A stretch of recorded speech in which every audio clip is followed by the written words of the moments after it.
Ho, ho, ho, and welcome to another episode of One Fall WrestleCast Live. Got a special edition Freestyle Friday. Tom's here right now. We're just going to hang out. We're going to talk about some wrestling. I think we're going to talk about the Pittsburgh Steelers a little bit because I got some things I'd like to get off my chest, and I'm sure so does Tom. Maybe talk about the Pens a little bit, talk about some whiskey. The holidays obviously coming around. We might have special guests. See how that works out. So I guess I'll just roll the regular intro. I still need to. I need to do an intro for this show when we do it. I'll get there.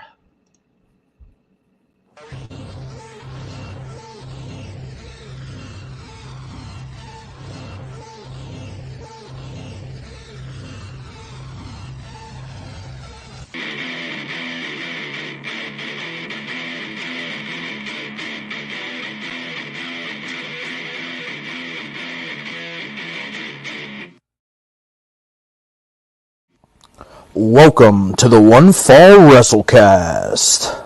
I like What's how up, much pal? louder. I like how much louder your voice is on the intro than it is like in general. A lot of people like- complain about that. Oh, Like blows their ears out on their headphones. I mean, I don't know. My I don't bad. listen to anything on. I feel like I don't listen to anything on headphones anymore. I've become my father. Everything I play is just through speakers. I've luckily made it to the point in my life where I've bought speakers for everything, and I've got them tuned. So no more I've got headphones everywhere, but Yeah. I never use them. I never use them. Always just speakers, just cranked. Nothing wrong with that. Living your best life, pal. Blow everybody. Exactly. It's my goddamn house. So, first and foremost, what are you sipping on tonight, there, pal? Today I've got a blizzard of hops from Trogs. I actually got a nice Trogs variety pack for Christmas. It's a celebration today. It was my last day. I understand. I understood that. So I've got the old. We're gonna go ahead and we're gonna class up the joint. Some wild turkey. Wild turkey in a wine glass. Turkey night. How about that? That's just for you, pal. That's a beautiful pour. I do like me some wild turkey. I do wake up in the morning after wild turkey, like my fingernails are hungover, but still. I'll tell you what, it's the best $30 bottle you can buy. It really is. Change my mind. It's delicious. Honestly, the regular is fine. The rye 101 makes my finger it hurts everything the next morning. It's too sweet. I like it a lot though. You mix them together 50-50, it's phenomenal. Oh my god! But it just my body is not. I just can't. Like I said, it hurts my finger. It hurts down to my fingernails in the morning. It feels like somebody stabbed under my finger. In addition to everything else hurting. But your fingers hurt? Well, now your back's gonna hurt because you just pulled landscaping duty. Dun dun dun. Yep. Hey, so I got to talk about the thumbnail for this show. We do, because you told me what it was, and I went, oh.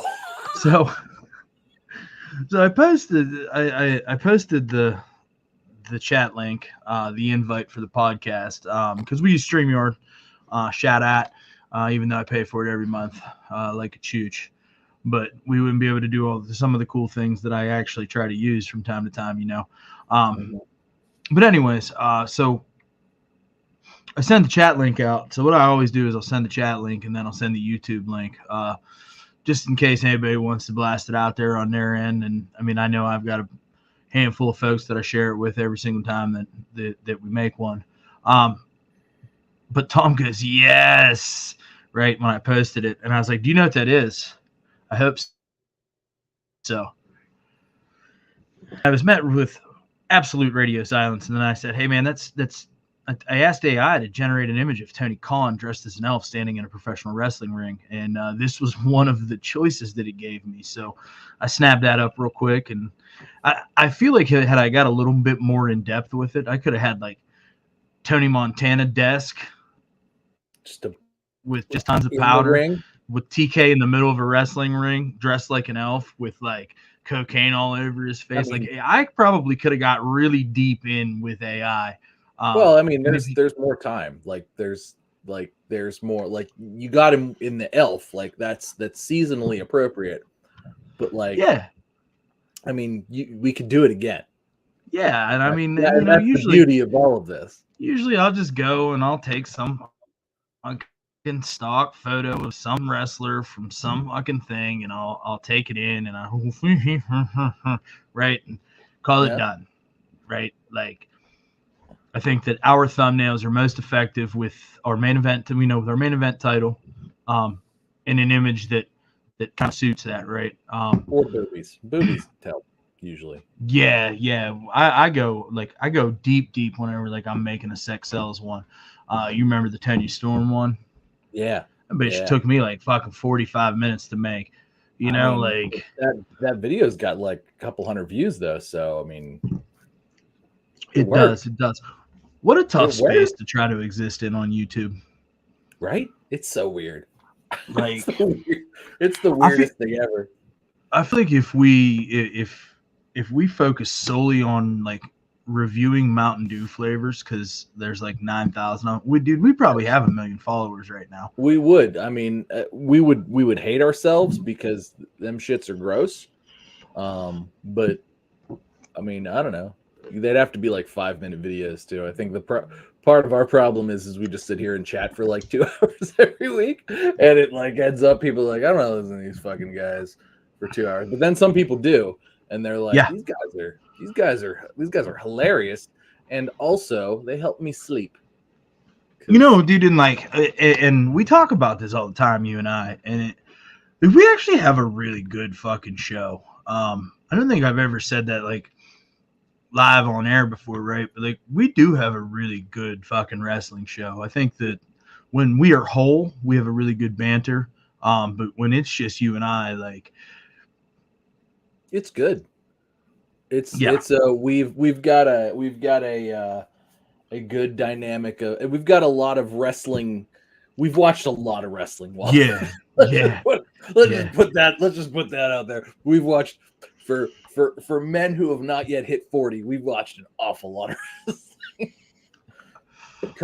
Probably more than we ought to have. But that being said, listen. I'm glad that we're so often proved right. I'm glad that you brought that up, right? Because at some point I want to start messing around a little bit on this show. There are a few things I'd like to discuss that are current as far as wrestling is concerned that wouldn't make our normal show, which I guess we're probably going to try to do it maybe Tuesday. That sounds good to me. Okay. If Evie has, I think I've got a basketball game on Tuesday, but those only last like an hour. So yeah, let's just TBD. Okay, yeah, TBD. We'll put a tentative Tuesday on the schedule. Oh, I just fucking flung wild turkey all over myself. This oh no, the mouth of this glass is not bulbous like my because it's not your you gotta like keep it. You gotta drink it like it's a glass of wine, not a glass of whiskey and a thing there. Yeah. Well, I'm just here, trying to be bougie for your celebration, my friend. Cheers. Hey, cheers to you. It is my celebration. It was my last day. I started a new job in January. I'm very excited. I have a whole week. I haven't had a whole week off in like it going on 6 years now. So it's been a long time. I think the longest I've had off was like a Wednesday through to a Monday. And I went back to work on Monday because we went to Disney World. I don't think I've had more than that off. I'm on vacation too, right? And so the wife and kids, they were done with school yesterday at like with 2-hour early dismissal, so they were home at like 2:45, and they hit the door 1,000 miles an hour, and I was just like, well, my vacation is officially over. And my wife 2:45 on a Thursday. Yeah. No, but this is why I take this time, right? Because I don't get to see too much of my wife and kids, man, and like having the ability to spend this time of year with them, fairly untethered, it's awesome. You know, it's awesome to watch the kids through this time. You know what I mean? Well, it's their time, right? It's Absolutely.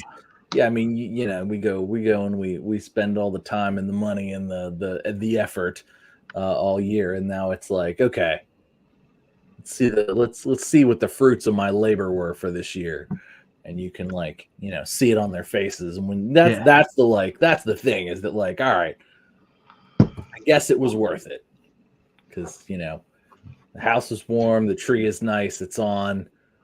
I mean, you could have this beautiful living area that I have, you know, right here, just with the warm fire and the beautiful frosted Christmas tree. I mean, that's the stuff the dreams are made of. I'm glad that I could give you a glimpse into my lifestyle. It really is. I love I love that the frosted Christmas tree is up all year with the belts on it too. That's the best part. Yeah. I actually forgot. I'm talking about the little video background. Oh, the video. I forgot that I put that up and left it up. I don't even think I plugged it in since it's been December. But I mean, it holds the belt. It holds. Well, it held two belts, and then, like, I was gonna start, like, getting a bunch of wrestling ornaments and stuff, but I dropped the ball on that one this year. So I think maybe that's something that I need to work on here in 24, is filling that up with some wrestling ball. You've got time, my friend. You've got time. Yeah, for sure. I love that Derek came to talk shit, and that was still nowhere to be found. Bro, I mean, there was no doubt in my mind. I told you not to hold your breath. You know what I'm saying? I was hoping he was coming. I miss that little fucker. Shit. And, like, I tried to bully him so bad to get him here, but it looked like he was making. Were those was that a brownie castle, or what was that he was making there with the kiddos? I assumed it was like a gingerbread castle, but I didn't look real hard. It wasn't much of a castle. It was more like a cabin, really, if we're being honest. It was more like a gingerbread cabin. Oh, you're a hater. I mean, I'm not a hater. I'm just. You are a hater. You hear that, Derek? He's hating on your gingerbread. I'm the realist. I'm Tom the realist. It's like Swerve the realist. He's a hater. He's a hater. So I did a podcast last week. Came out on Sunday on the Vagabond Chef YouTube channel. If you want to go check it out, I'm doing. It was fun, man. It was fun to get on somebody else's jam and talk about something else that I'm passionate about. Am I breaking up? A little bit, but now that I wish you'd have told me, like, so I'm back now. Okay, you're back now. I wish you'd have told me about that live, because now I want to listen to that. Like, I'm gonna go check it out now. But, like, this is just. It was a lot of fun. Hold on a minute. I'm ready to listen. Yeah, shut off all my internet streams ever. That's what you got to do. Yeah, kill all the streams. Shut off all the nudie vids. All the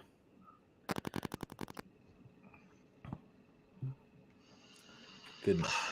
Well, especially too, I've got YouTube running in the background over here. You know what I mean? So that's probably not helping my case any. YouTube is literally like the sucker of dreams. It takes so much bandwidth. Especially, and then, I got a Facebook window open up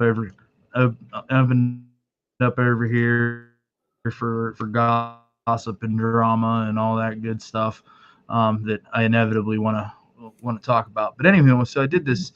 I did the Chef podcast and it came out Sunday, 10 p.m. On YouTube. It's there now, Vagabond Chef. I'm helping my buddy with a whiskey pairing dinner, and we created the menu together on a live stream. So I'm really looking forward to that. I was telling him that I'm kind of at a point in time in my career where everything that I've ever loved about this business is kind of gone, right? It's just, I don't have that creativity piece anymore, none of that stuff. I just solely run a business now, which is fine. Like, I'm not super pumped on my job, but, like, I needed this, to, like, create a menu and get to cook some, like, off base food. Like I needed this. But yeah. So definitely go check that out. I'm If you're gonna. into food and things out there. I am into food. People, the people watching don't know, but on my birthday, actually last year too, I think, on my birthday, I come visit you and I eat at your restaurant. You do. For like I think it's only 2 years in a You row, do. but still, it's like, oh, it's my birthday. I'm not working. I'm gonna go have a steak for lunch and hang out with Walt because he's gonna be there.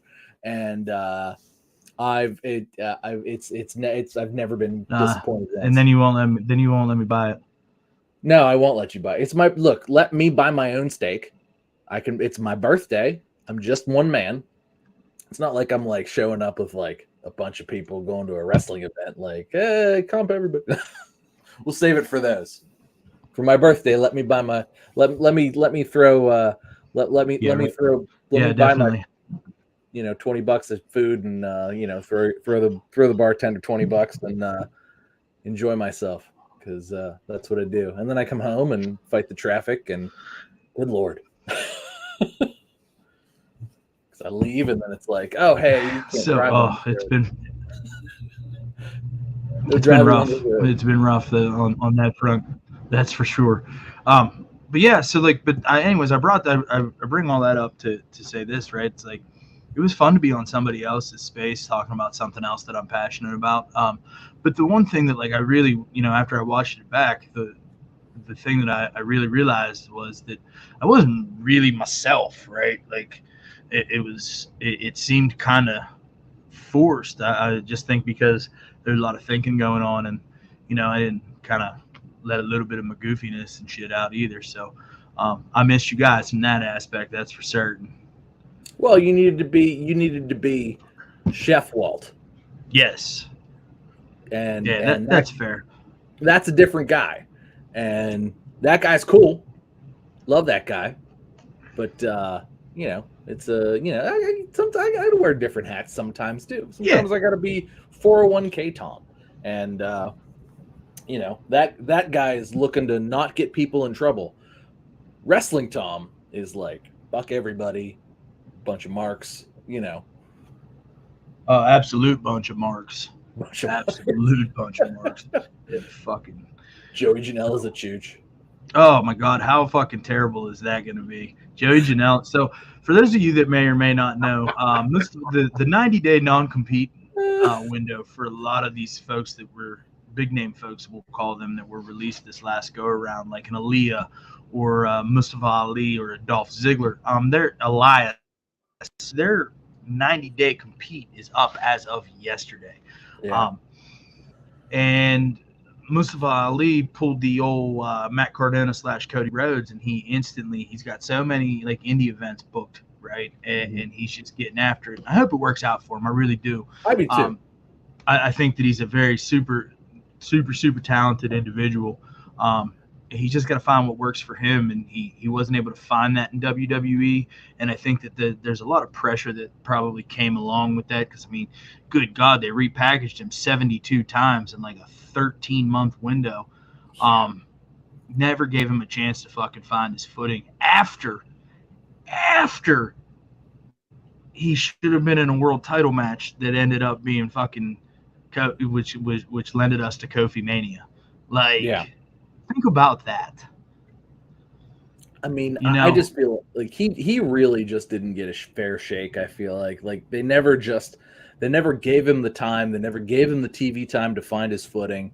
And it's really unfortunate because it seemed like there was always like something was always starting to kind of pick up a little bit. And then it was just like, well, we don't have time for you anymore. And it was like, what the hell? Like, it was cool. But I don't know. I mean, maybe he was too squeaky of a wheel. That's really the only thing I can think of is that he was too outspoken about it. And he was so talented that they didn't really just want to let him go, but he was like always kind of being a dick on social media, like as far as they were concerned, I think. And, so maybe that's what it was. I hope he finds his footing in the indie scene. I really think that he will. I mean, he's got a bunch of dates booked. I don't know that he'll be to the level of a Matt Cardona, but I do think that he'll do some good things, and I think he'll end up in Impact, and he'll end up, I don't know if he'll end up. I mean, it seems like he might fit in AEW, but at the same time, he'll absolutely get lost in the shuffle. Yeah, there's a lot of folks getting lost in that sauce over there, and we talked about that a couple of weeks ago on a regular show with the Hardys, right? I think that he needs to do himself the biggest service that he can, and I think that maybe, I don't know, but I do know that a lot of these guys that want to do this, and when they get released, ultimately want to wind up back at WWE. I mean, maybe that's what this is. Maybe that's going to be more like a Cody Rhodes or a Drew McIntyre, to be released and then kind of come and just do your own thing and earn your way back there. I mean, that's a possibility too. I mean, honestly, I think he did. I think he could have a cool little run in Impact. If we're being completely honest, or in TNA, it's back to being TNA now. Yes. Or I hear that the NWA has no decent talent any longer. So I mean, that's a possibility as well. I think the NWA is probably going to cease to exist by the end of 2024. Yeah, probably. I can't. But hey, look. What if they cease to exist? What if Mustafa Ali is the final champion at the end of the day? I mean, that's still saying something. That it's not to say that it's not still a platform. Just because it probably won't draw and it'll probably fall away, doesn't mean that it couldn't be a stepping stone for somebody. No, and that's fair. I mean, it's really hard to tell, but I do know that there's got to be some problems going on over at the old NWA, especially because, we thought they were getting a TV deal, and then all of a sudden there was no TV deal in place. And the rumors that we heard were the WWE getting the CW deal. I don't know, man. There's a lot of moving parts with the NWA. A lot of folks pissed off about the cocaine spot. I mean, they lost a lot of advertisers for that, and I think that's something that we as wrestling fans tend to forget because of the Attitude Era and how big wrestling was at that point in time and how sort of off the rails it was. But advertisers today are really looking for like kind of a clean cut thing, and they're just not going to let people do particularly like a cocaine spot and then right. But I mean, it was on pay-per-view. It's not like it was on their network. Like but like that was like the biggest thing that blew up, that got hot on the internet. And like Gillette's not going to look at that and be like, hey, you know what? We should give them money to sell razors. I mean, we put this over, I mean, we enjoyed the fact that they I liked it, but I liked it, but that doesn't mean that like it doesn't mean that advertisers are like going to want to sell stuff from it. Like, I don't know, maybe the Sasquatch soaps might, those like man soaps that are like $10 a bar. Yeah. That's ridiculous. But like something like that. Maybe. Good soap's expensive, bro. You know what I'm saying? Like, yeah, if you make it out of human fat, sure. Yeah. Like it's fucking, like it's Fight Club. I'm into it. Let's do it. Let's just get some human fat and make soap. Yeah. Sell it for $20 a bar. Yeah. Why not? We'll call it. We can even call it Fight Club. Just call it Fight Club soap. Just use. Yeah. We won't get sued at all. No. Definitely won't get sued.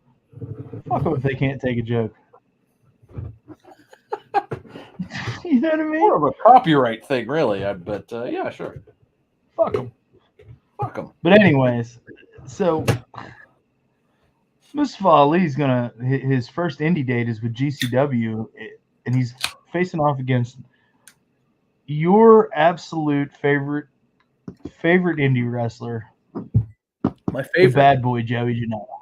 The bad boy Joey Janela. Listen, we were on like we've got to take the. Oh, this isn't the official show though, so we don't have to pull the banner off. We don't have to pull it down. Okay. It's not. That doesn't count. It's not Monday. It's a Freestyle Friday. We're allowed to do this on Friday. Yes. Yes. Do this on Friday. It doesn't count. What's that conversation gonna look like? Yo, Ali, bro, like check it out. Thinking about setting my arm on fire and giving you a clothesline through my other arm that's also on fire. And then I'm gonna throw cupcakes at you that are also on fire. What do you think? Cool? Let's call the rest in the ring, dude. Call the rest in the ring. Minus the fire clotheslines and the cupcakes. Oh, Christ. Mustafa Ali is going to be like, how about fucking no? Maybe I'll just kick you in the face. Does that seem okay? Can you sell that? Well, I don't know. Maybe you just kick me for real. Then I don't have to sell it, and you can just actually kick my teeth in. I feel like that would be better. That's what he's gonna like. And Mustafa Ali is gonna be like, all right, whatever. And you know what? Then Mustafa Ali will be my favorite wrestler because he'll have kicked Joey Janela's teeth down his throat. Poor Joey Janela. Huh? Poor Joey Janela. He's just out here trying to fucking make a living, pal. All right, whatever. I don't care. I don't care about him. He makes a living making me mad, is what he does. Go away. Go away. Get a haircut and go answer phones at a call center or something. Chooch. Hey, bro, he's not qualified for that job. What are you talking about? I mean, maybe he is. I don't know. Look, it's like you don't have to be very smart to answer phones in a call center. You ever called a call center? Good Lord. I feel like maybe I'm already talking to Joey Janela. I mean, that's a possibility. Remember that time a homeless guy helped him fix his piece of shit car? Cigarette smoking angel. Yeah, cigarette smoking angel. Oh my God, what a fucking train wreck that guy is. I didn't know that They're gonna find him dead one day, and we're gonna be like, huh. That's something. You don't say. That's something. Nobody will be sad. Like, yeah, that's not true. The internet will be like, the internet, the indie wrestling has lost its greatest purveyor of indie wrestling that wasn't Matt Cardona. Matt Cardona's gonna be like, no, I didn't even like that guy. Yo, Cardona was on Chris Van Vliet this week. He was a lot, actually, yeah. Talking about his WWE run, particularly. And, man, he's kind of a dick now. I kind of like it. I mean, I feel like he's really he's doing the MJF thing. He's really embodying his persona. Except when he talked about his there were a few times it felt like he broke character in that. But for the most part, like he maintained that kayfabe dick, and I like that. But he did break character a little bit because like everybody kind of does with Chris Van Vliet. Yeah. But he definitely walked that line, and I appreciated that. At least that's how it seemed to me. No, yeah, but specifically whenever he was talking about Chelsea getting called back and how he was like, oh, here we go. Here comes the phone call. But then they called this guy back, and then they called that guy back. And it's like, what has he been doing? Mm-hmm. You know, why does he get a call? You know, you could kind of definitely right there see it. He's talking about Kevin. Oh, he's definitely talking about Kevin. He's definitely talking about Kevin. Like, because I don't know why. Like, I'm still really not sure why Kevin's there. Like, if we're being fair, like he's not part of anything. I mean, he was a job guy in this United States tournament. He was a job guy in the United States tournament. He's grown his hair out now. Remember when he was bald? Yeah, and he looked like a fucking menacing demon from hell. Yeah, exactly. He looked like a killer. Now he's just like, he's Kevin. He dresses like a normal dude. Well, he's got like these like John Wick vibes now. He like has suits on in his promos and shit. Like, I don't like it. I don't. I mean,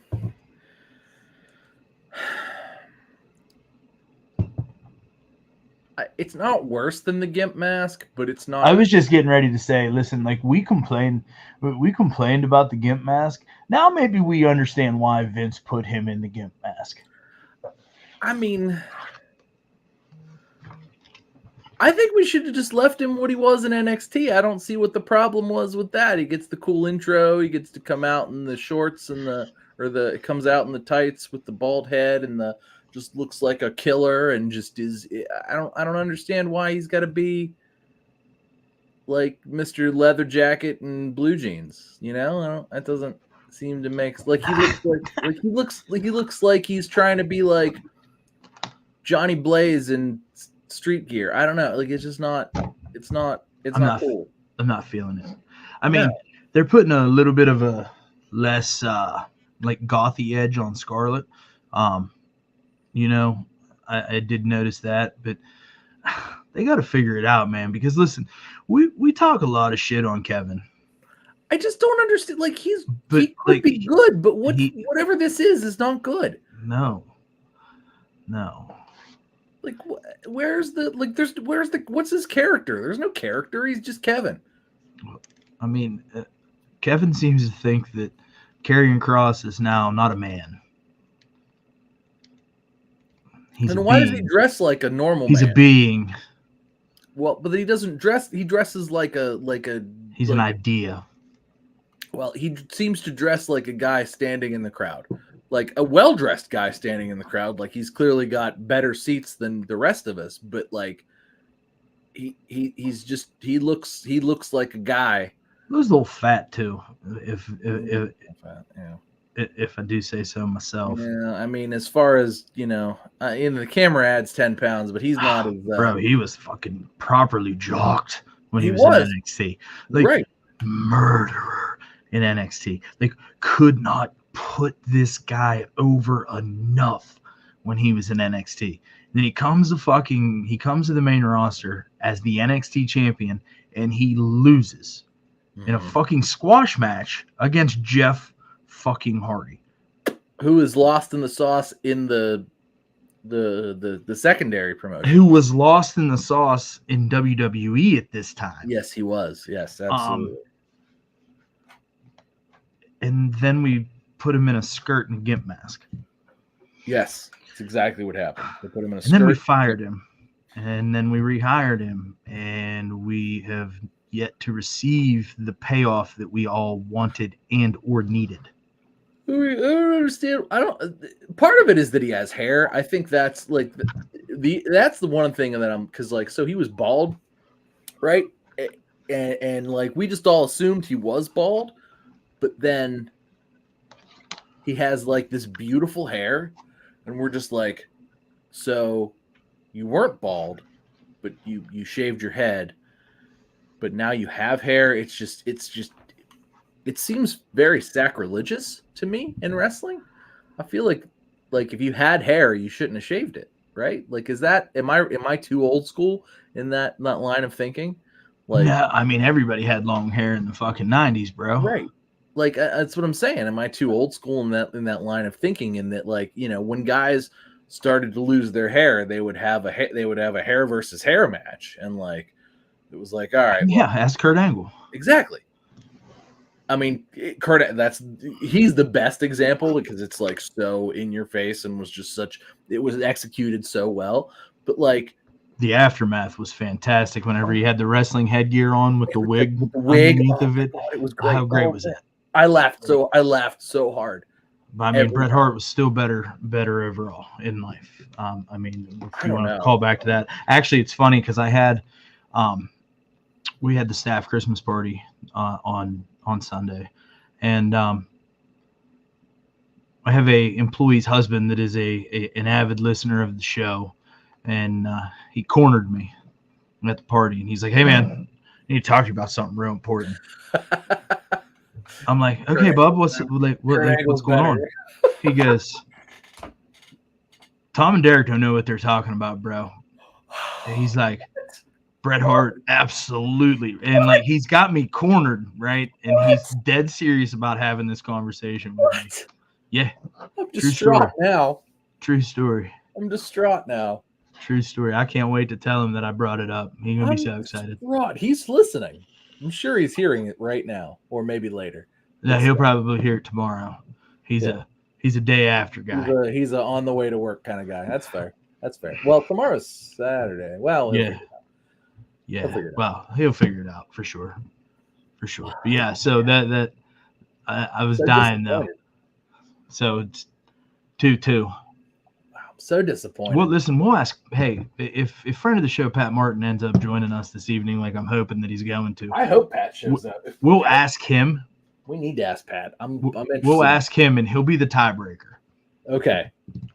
I mean,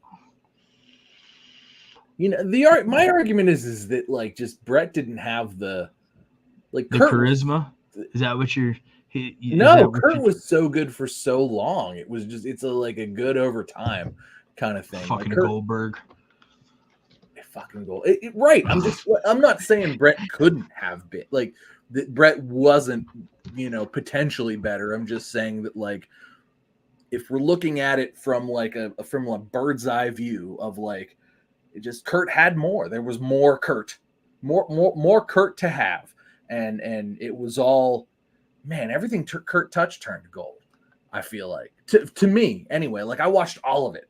Every time Kurt came on TV, I'm like, this is must see television. Oh my god! And that happened from like whatever 1999 through, or was it 98?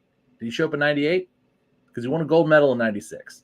Yeah, it was 98. 98. Because they tried 90. They tried 90 like late 96, early 97, and then he went and he worked for Fox News or Fox 53 11 o'clock news in Pittsburgh for a little while. And he did some Pizza Outlet commercials. Yeah, and he did some Pizza Outlet commercials. And then he went to the WWE. So yeah, probably 98. Yeah, I think I'm thinking that. So from 98 to God, he would have retired in what, 2018-ish? Maybe late 2018. 19. He had a match against Baron Corbin at WrestleMania. Okay, so it was that April then in 19. And yeah, that was like so that like you figure the guy had a 20-year career, whereas Bret Hart's career wasn't as it just wasn't as long. It wasn't as much. Yeah, April 7th, 2019, WrestleMania 35 was his last match. Okay. I mean, and that's we're talking 98 to 2019, 21 years. Brett didn't have 21 years on through his WWE and WCW running. Yeah, but you can't sit here and you can't discount his body of work. No, I'm not discounting. I'm not saying his body works bad. I'm just saying Kurt had more of it and it was good from start to finish. I mean, have you ever watched any Bret Hart documentaries? I've watched all the Bret Hart documentaries. Like, he was good for his dad's promotion in Calgary. Like, that was the reason Vince started bankrolling fucking Calgary Stampede in the first place. Was I to get Bret Hart. I'm just saying that, like, I mean, it's not him and Anvil were fucking an amazing tag team. Like, they were amazing heel tag team. They were tremendous. I had the silver sunglasses. Okay, the silver Bret Hart sunglasses. I am not taking anything away from Bret Hart. And it sounds like you're fucking trying here, pal, and I don't much goddamn appreciate it. I am just like Bret Hart was great. And I'm not trying He's the best there is, the best there was, the best there ever will be. He's a goddamn excellence at execution. He was. Yeah, it's true. There was a point in time where that's 100% the truth. There is a point in time. And listen, you can't even count like 5-6 years of Kurt Angle's career because he doesn't remember it because he was high on Percocet. That was the best part. Listen, it was actually absolutely his best work ever. I mean, best work. Kurt gave no shit. Like his TNA run was unbelievable. Yeah, it was actually really fucking entertaining. Unbelievable. Go back and watch that. So if friend of the show Pat Martin joins us, we're fucking 1,000% gonna have him fucking dive in on this one. Absolutely. Hey, listen. So I'm scrolling the old Book of Faces here. This posted 2 hours ago per Fightful Select, aka SRS. I think I saw this earlier. CM Punk's attorney Stephen P. New confirmed that Punk's NDA from the AEW All Out 2022 Brawl is signed for life, legally barring him from discussing the event. The only individual involved that's exempt from the NDA and confidentiality provisions is Lucy, Ace Steele's wife. So if the story is ever shared one day, then she will be the one to do it.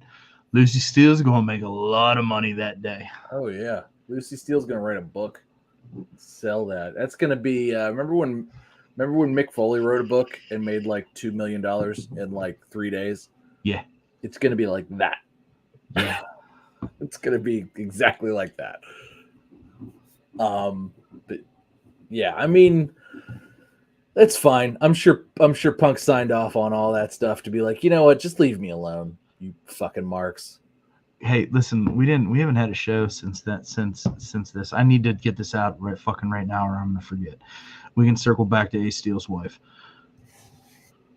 When Punk fucking was cutting his promo on SmackDown, and he said to Kevin Owens, "Hey man, you just can't be running around backstage punching people in the face. This is 2023. You can't do that." What was your initial reaction? I laughed really hard. I went, "Oh my god, I can't believe he said it." I mean, we've been waiting for it, right? Like, he said it in the most Punk way possible. Yes. yes, he did. He said it, and I went, "Oh, this was already worth it. It's already worth it." Because he had a match yet. It's already Kevin Owens in the Bucks are like actual real life best friends. Absolutely. They talk all the time. Hilarious. It's hilarious. I mean, I really wonder about that in the sense of like, because but I haven't seen. I feel like I've watched all the AEW. I haven't seen the Bucks in a month. No, they're taking some time off. I think they're pretty fucking banged up. Oh, is it? Oh, okay.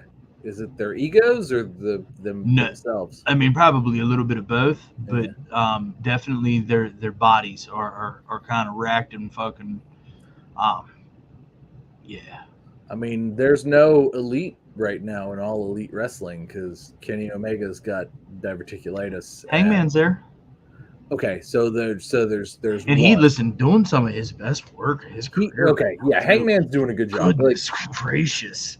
He is doing a good job right now, and I like that he's on TV weekly. He needs to be a bigger part of the show, because right now it's like he'll be a big part of a show, and then you'll miss him for a week or two, and it's like he needs to be and like I understand the like, you know, he's I'm sure he's got a schedule worked out and he's got everything worked out, but at the same time, like the show is better with him on it, and he's not on every show.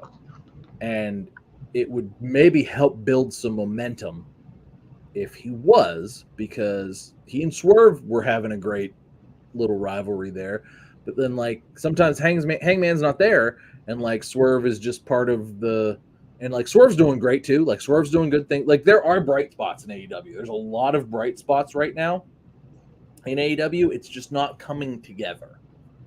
Does that make sense? It makes perfect sense. Because it's like I feel like I watch it and I'm like, well, those were good matches, but like a lot of them didn't have anything to do with anything that happened previously, and a lot of them haven't done anything to like make me want to watch the next show, because none of the matches that happened are going to like nothing is going to happen from those matches on Friday or Saturday, or even if I watch next Wednesday, we may not revisit what happened the week before. It'll be like all new stuff, and then, you know, maybe the following week will be like, oh, 2 weeks ago, blah, blah, blah. And like Excalibur has to explain it real fast in the middle of like calling Hurricane Ranas and Tope Suicidas and stuff.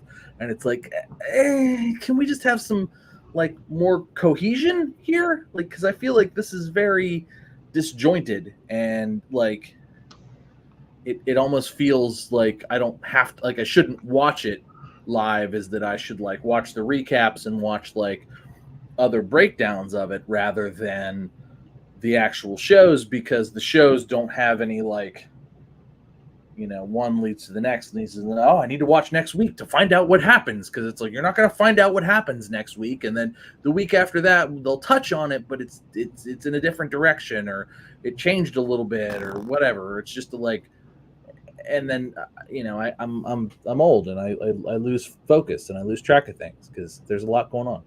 Yeah, definitely. I mean, and I think that the lack of continuity has been a problem with AEW for a real long time, and it's Since the something. start, it hasn't been Yeah, continuous. I mean, Cody would have a continuous storyline for a long time. But I mean, since Cody left, like there's been none almost. I guess MJF and Samoa Joe, that kind of is right now. That's really the only big storyline going on. But even that's starting to kind of feel phoned in. We're just like kind of can kicked down the road. Like, oh, we got to kick the can down the road this week, well, so let's I do this. mean, yeah, they got to kick the fucking can down the road because everybody's like already they're trying to make this devil storyline fucking still mean something, and it's just we're getting to this critical point where like a bunch of people thought that this had the potential to be CM Punk, us included. We talked about it, we theorized about it, Right. like we definitely had found an avenue for this to have been CM Punk. Well, Sure. that went away. Okay, that intrigue went away. So now rug was pulled out from under that. So now you're left with this expectation that a lot of wrestling fans had, not just us. Like a lot of wrestling fans had this expectation that Punk was the devil.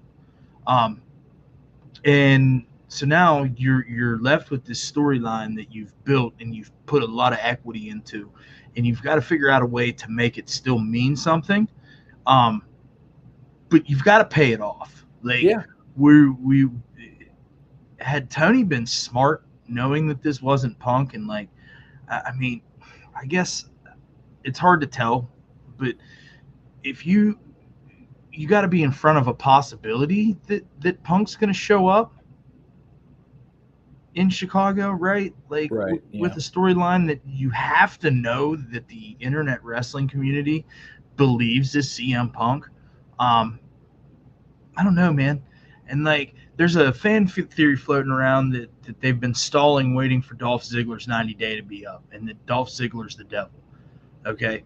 I don't even know if that would be stupid. Saves anything. That would be bad, actually.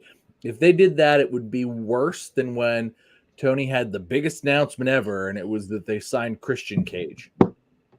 Remember that? Oh, I remember. I did a whole like 40-minute live stream driving to work on my fucking cell phone on Instagram. That's right. About this signing.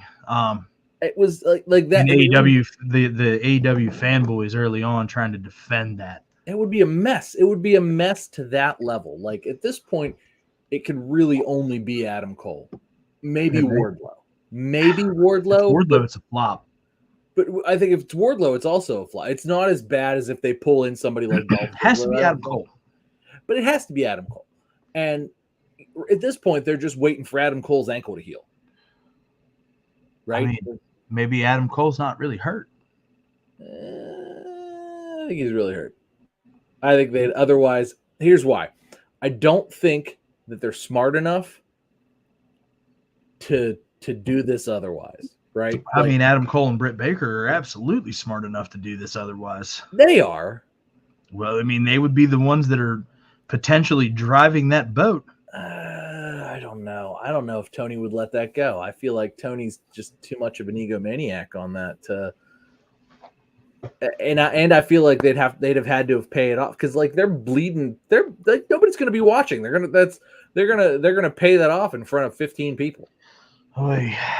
Attendance is getting bad. Attendance is getting rough, bro. Attendance is bad and ratings are bad. I'm concerned for them, especially with this Warner Brothers Discovery thing picking up steam with WWE, and we all know WWE doesn't fucking play nice. They're gonna want exclusivity. Yeah, like AEW is not gonna have a home before this gets paid off if it continues on this trajectory. Like, good Lord, if the Big Bang Theory wasn't the lead in, like they would be like at 650,000 viewers or less. Like it's not good, and at the same time, like ticket sales are not good, and they're undercut. They're cutting off their nose to spite their face because they feel like they're owed $50 a ticket, but then like when guys like you and I are like, oh, let's just bring the family. We'll sit up in the fucking rafters. Well, no, they closed the rafters off. We can't get those tickets because they're not going to sell enough tickets, and they don't want the aesthetic of there being, a row of 10 people in one rafter because we paid $100 for, our $10 tickets to sit up in the rafters. But like they're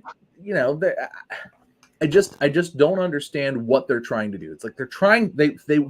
Tony wants so bad to be the WWE, but like he's not even WCW. So it's really like he's not right. Like he's barely TNA from 2005. Oh my god, bro. Am I wrong? I mean, explain to me how I'm wrong. I mean, he's not getting the ratings that TNA had in 2005. They were over 1 million viewers consistently. So here's what I want to say about this, right? And it's like you talk about the Big Bang Theory being the lead-in, right? I think that there's plenty of folks that are switching to TBS on Wednesdays sure, at 8 o'clock specifically to watch the show, right? I do it. I'm not saying it's not. I'm just saying it's just like the problem is AEW is a good show right now. It's probably the best that it's been in 23 as a whole. Yeah, no, I'm not saying it's bad. The last month and a half, we'll call it. It's Dynamite has been stellar. But the problem is it's been consistent. We'll put it that. It's been consistent. The problem is not everybody's willing to continue to give them chance after chance after chance after chance. Like, say, you and I that are going to consume the fucking product. Right.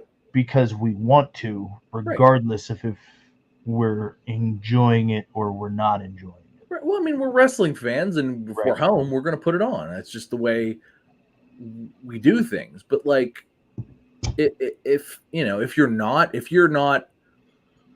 everybody's not us. That's the problem. Is that like they're catering to guys? They're not even catering to us particularly. They're just like, they just assume that the audience. They've got my attention right now, pal. I'm just saying they just assume the audience is there, and that like, oh no, we just like, and yeah, absolutely. Am I going to tune in? I'm going to tune into. I tune into most wrestling. Truth be told, if I'm home and wrestling's on, I'm probably going to put it on. Like that's who I am. That's how I am. I like it. I like when it's on. I like having, a wrestling happening around me, even if I'm not watching intensely. I like when it's on, and it's comforting to me. It's my comfort food, right? And that's what it is to me, and that's what it is to a lot of people. And if you can read things online, like wrestling is people's like sort of comfort food, and it's home, and it's like it's on, it's new all the time, and that's great, and it's fantastic for that, right? And that's what. But everybody's not looking for that either. And that's kind of the part of it. And like a lot of people find that in sports and in other things, and the NHL's on right now, and the NBA's on right now, and everything's phenomenal. And yeah. So I don't know. I just feel like they're not capitalizing on what would work. It needs to be consistently good, and they've got the talent now. That was the problem initially is they didn't have the talent. They had a bunch of indie chooches, who were who were going out there. I'm not wrong. They had Joey Janela. You're not.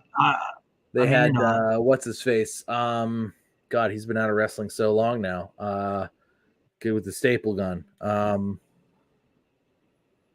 Jimmy Havoc. They had Jimmy Havoc. Fuck. Yeah, Jimmy Havoc. Oh yeah. Yeah, they Jimmy. Yeah, well, Havoc. that was for other reasons. I mean, well, I'm just saying they had all these like doing inappropriate things with women. Right, like a lot of people got Me Too'd at that point in time too, and they were Jimmy very Havoc. indie-rific. I mean, they were definitely very indie-rific. Am I breaking up again? You were a little bit, but you seem to be back now. Your resolution dropped a hair, and now you're. Man. Your resolution dropped, and now you seem to be very consistent. Okay, so we're good then. I think so. Okay. But they had Jimmy Okay. Havoc, I'm and they sorry, I didn't had mean to deviate on that. and they had Joey Janela, and they had who else did they have? Oh, we introduced Riho, but Riho is back. I'm not sure that I like Riho being Woo. immediately reinserted in with Tony Storm. That's just nonsense. Like, that's nonsense. Like, Tony Storm's the best thing that's ever happened in the women's division in AEW, and they're just like, oh, let's let her fight Riho because that makes sense. Does that make sense to you? No. Like that. Not the fucking all, Riho pal. hits the ropes and the ropes don't move. Have you seen, like, am I wrong in seeing that? No, listen, we've both been extremely critical of Riho for a very, very long time, bub. Like, I mean, I don't know what in the fuck they're doing and Why why is she she in the world title continues. picture? Yeah, because she's the first ever women's world champion, I guess. I mean,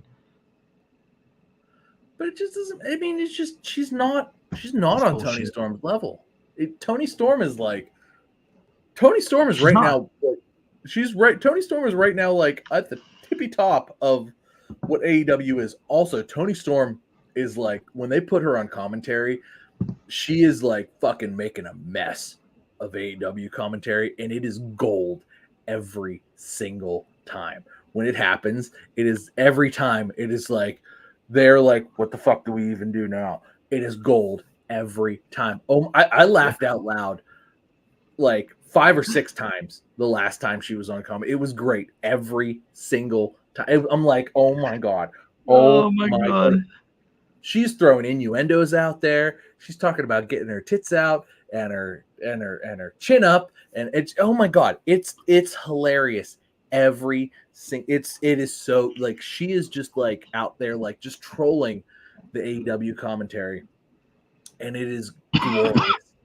Like, everything is better when Tony Storm is out there. AEW is the best that it is when Tony Storm is out there. Like, right now, to me, she has surpassed the MJF segments. The Tony Storm segments are like the best part of the show, bar none. Hey, not even close. Hey, check this out. Oh my god, he's in the kitchen. He's working. I love it. Pat, I love it. Look at He's this man. muted. Look, he's muted. Look at that sexy man. Look at this man. I am so goddamn impressed right now. He looks exhausted, bro. Now. He looks tired, but you know what? He looks powerful. That's what I'm saying right now. I love the red suspenders. Oh yeah, dude. Absolutely. I am into what's going on with Pat right now. Absolutely. I'm gonna pull him out. I'm gonna let him do what he's doing. I'll keep an eye on him. That is top tier.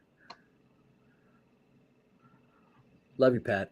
He's here. Fucking look, he's here and fucking little shitbags on. You know what I mean? He's making the food. It's 10 p.m. Yeah, they're close to 11. I'm just saying, like, the fact that it's still busy enough that he's got to be back there, like, cranking it out. Like, that's. Hey, man. Love it. He does what he does, man. I love it. I fucking love it. I love it. I haven't done that in a very, very long time. Nothing but respect. Like, I can't say nothing but respect. I love how every kitchen is lit everything's white and everything's steel. It's white and steel. Every kitchen I've ever been in, white and steel. Yeah. Doesn't change, pal. No, sure doesn't. Doesn't change. Fuck were we talking about for Tony Storm.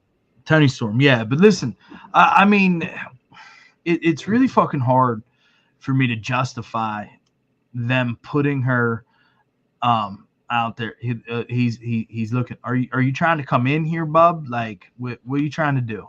Because, like, I brought you in. You talk to him. Let me pee. Okay. Let me see what he's doing here.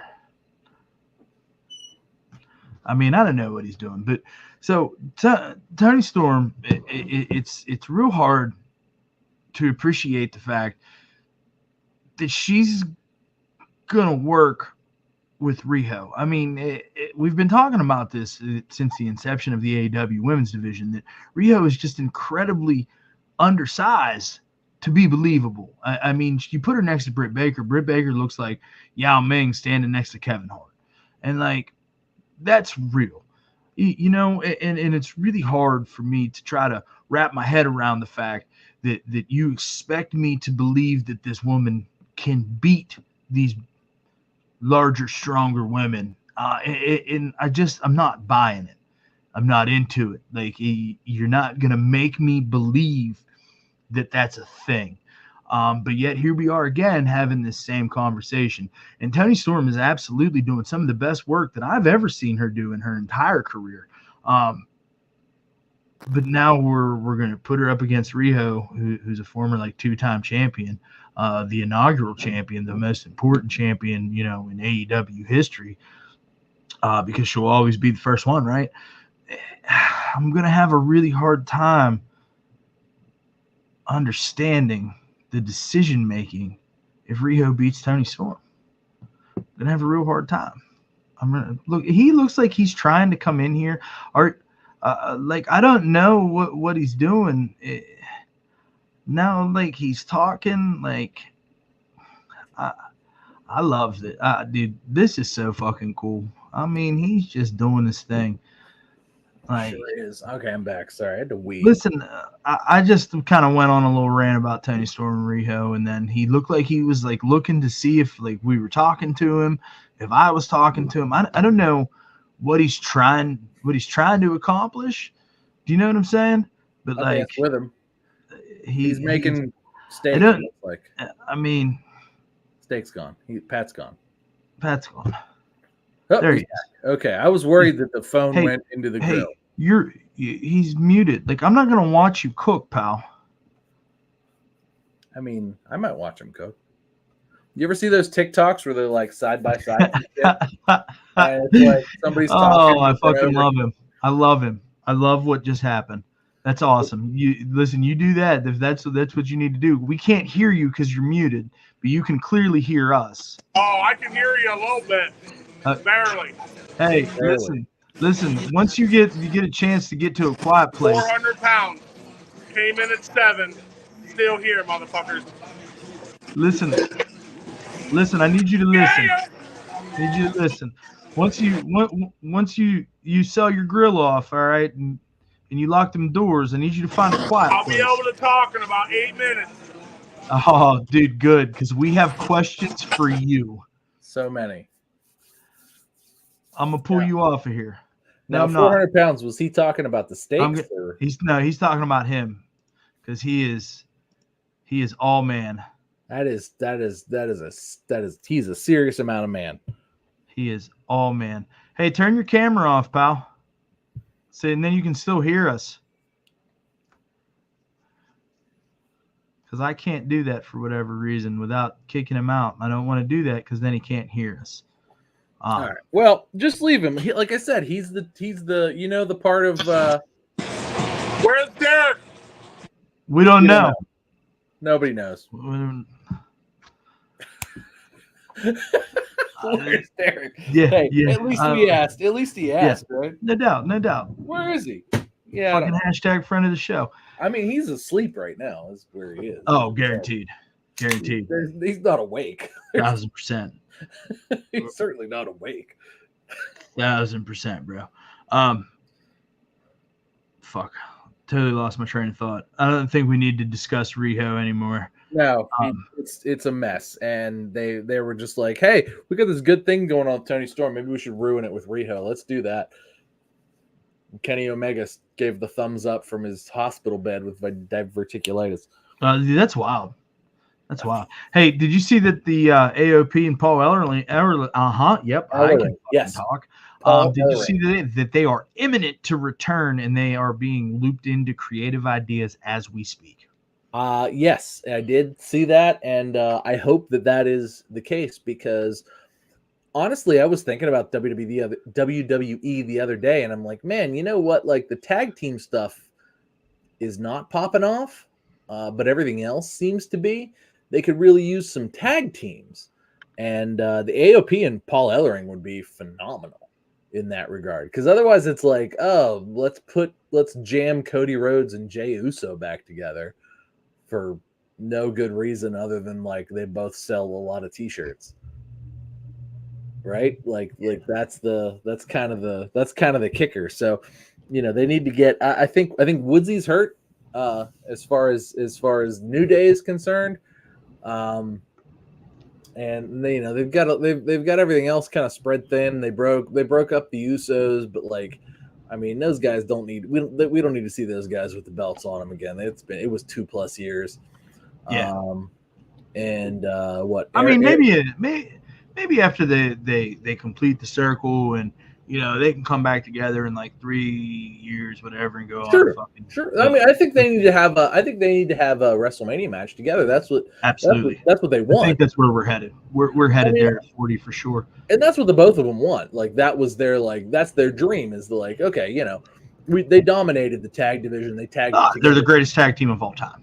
They tagged together for more 15 years. Is it 15 years? I mean, they're twin brothers. They've been a tag team since they were a little conjoined sperm. Since they burst into the world, they were a tag team. I'm saying. Yeah, they are. They're the greatest tag team of all time, and nobody's gonna. I don't think that there's an argument to make against it. No, not at all.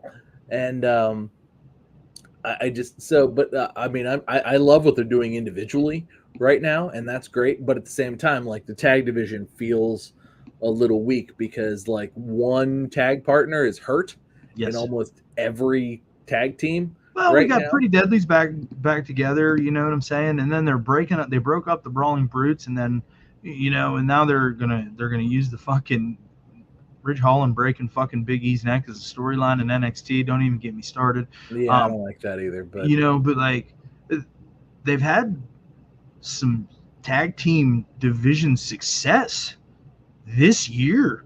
Yeah. So the fact that it feels the way that it does is very disheartening. And I do think that the AOP could potentially boost that image, right?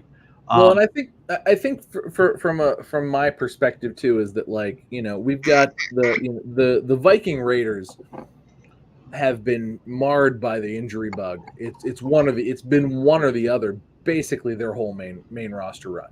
Bro, they were so good in fucking NXT. They were fantastic, but so good in NXT. One of them they've had they were the Raw tag team champions at one point, but like one of them's been hurt pretty much their whole main roster run, other than that one little segment. Ivar's finding some success doing big manly men smashing big manly meats with Bronson Reed right now, and those have been great, but like that's not. Like that's some solo shit, right? And it's fine. It's great, actually. I'm enjoying it a lot, but it's not. It's not the tag team stuff. The Street Profits are doing their thing right now with, and I think one of them's not cleared. I think it's Dawkins is not cleared right now. I'm not sure, to be honest with you. But they're on a light schedule right now. Like they're banged up, or somebody's not doing great, so they're not doing serious stuff. So they're just pushing storyline with Bobby Lashley then. Exactly. So that like one of them's not, which needs to happen anyways. Sure, I'm not saying they're doing bad things. They're doing a little bit of action, but nothing like there's somebody like something's on the mend, so they're not doing full on contact, right? They're just skating right now, right? Like they're just skating. And Woods is hurt right now, so Kofi's out just playing Santa Claus and whatever. So yeah, I agree. I think that bringing in the Authors of Pain and Paul Ellering, bringing them back with Paul Ellering, I think that's really the key to all of this. Is a big deal. Absolutely, because once they split, if they bring AOP back like NXT AOP, like the, you know, Well, I mean, I don't that's know. just with Paul Ellering. Like they were Yeah. AOP, period. But they don't speak great, so they need Paul Ellering, who is great. So let's just go with that. Pat, you're muted. What's up, players? What up, What's brother? up, bro? How are you? Busy day, boys. Busy day. Yeah, bro. Buddy, I gotta tell you, I'm watching you. So you've seen those TikToks where like somebody's talking, but then on the other side somebody's doing something fun with like paint or something. That's what this was for a minute.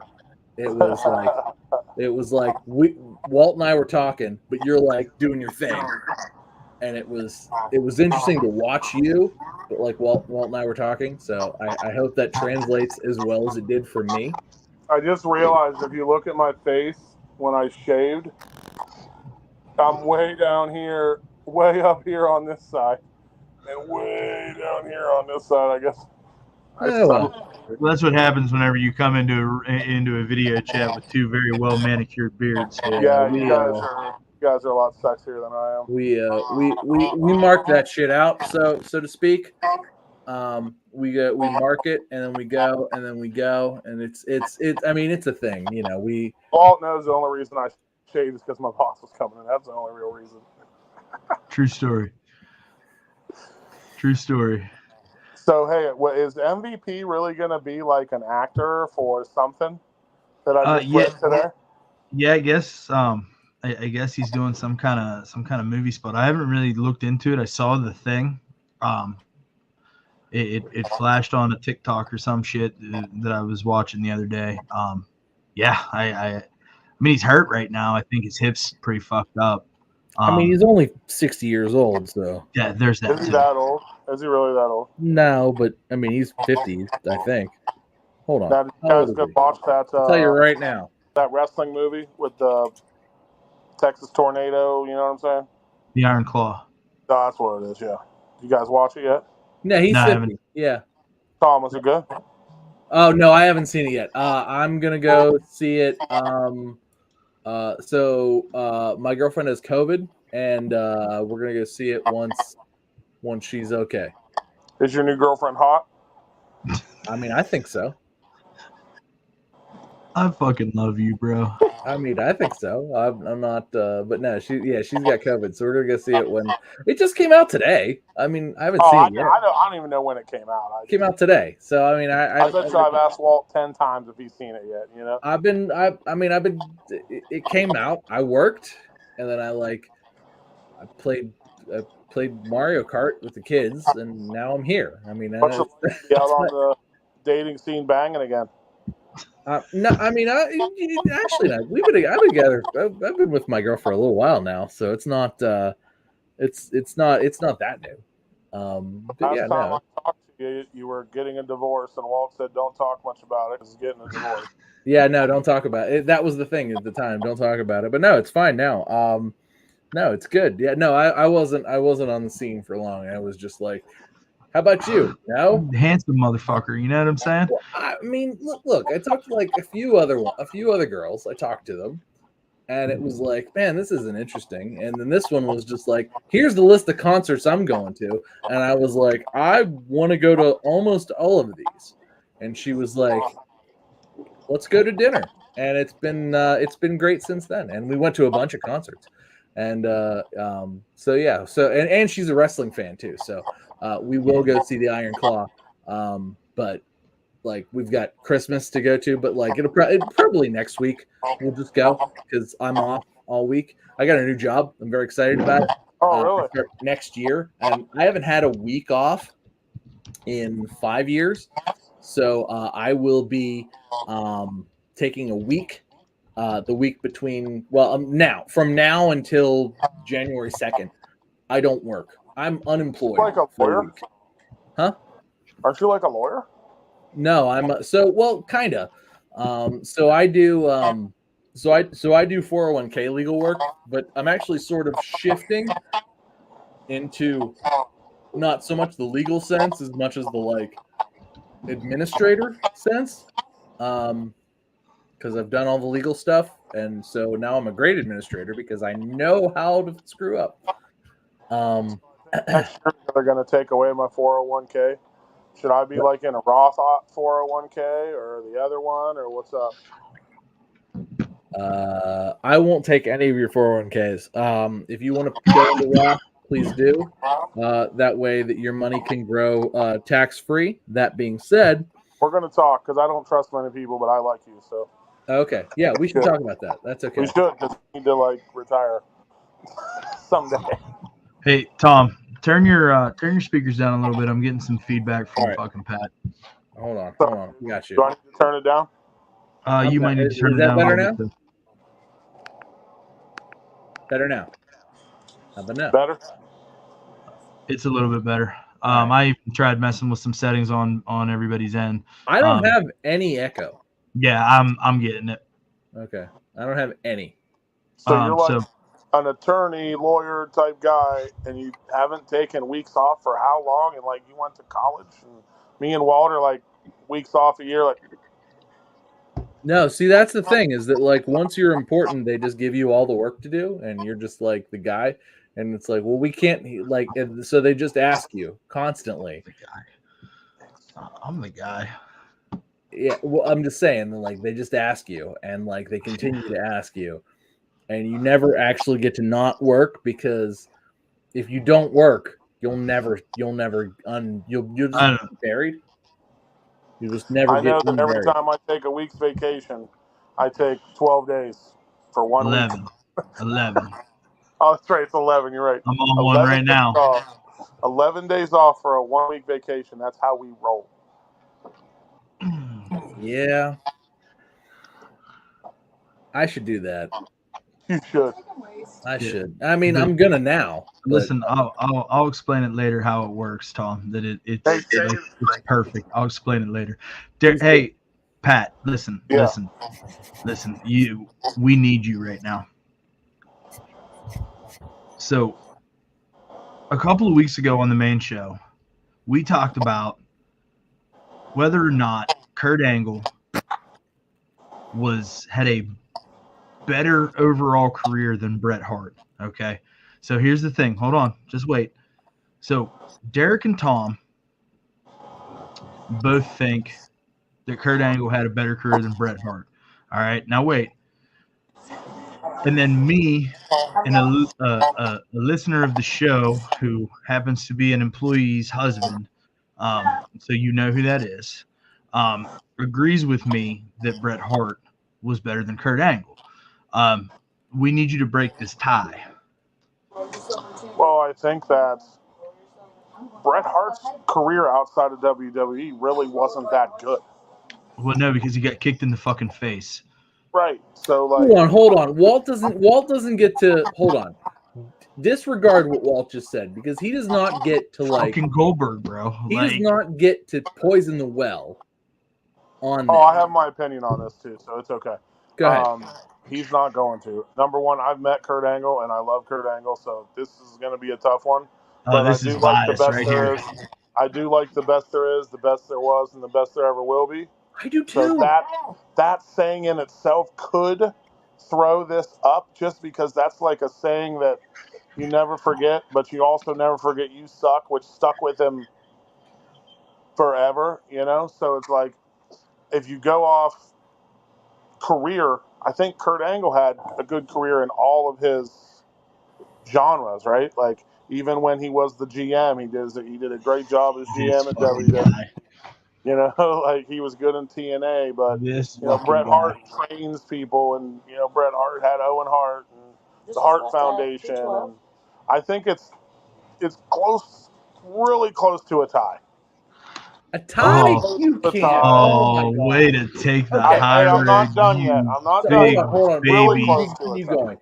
I'm just going to point out that Kurt Angle, because we did the math earlier.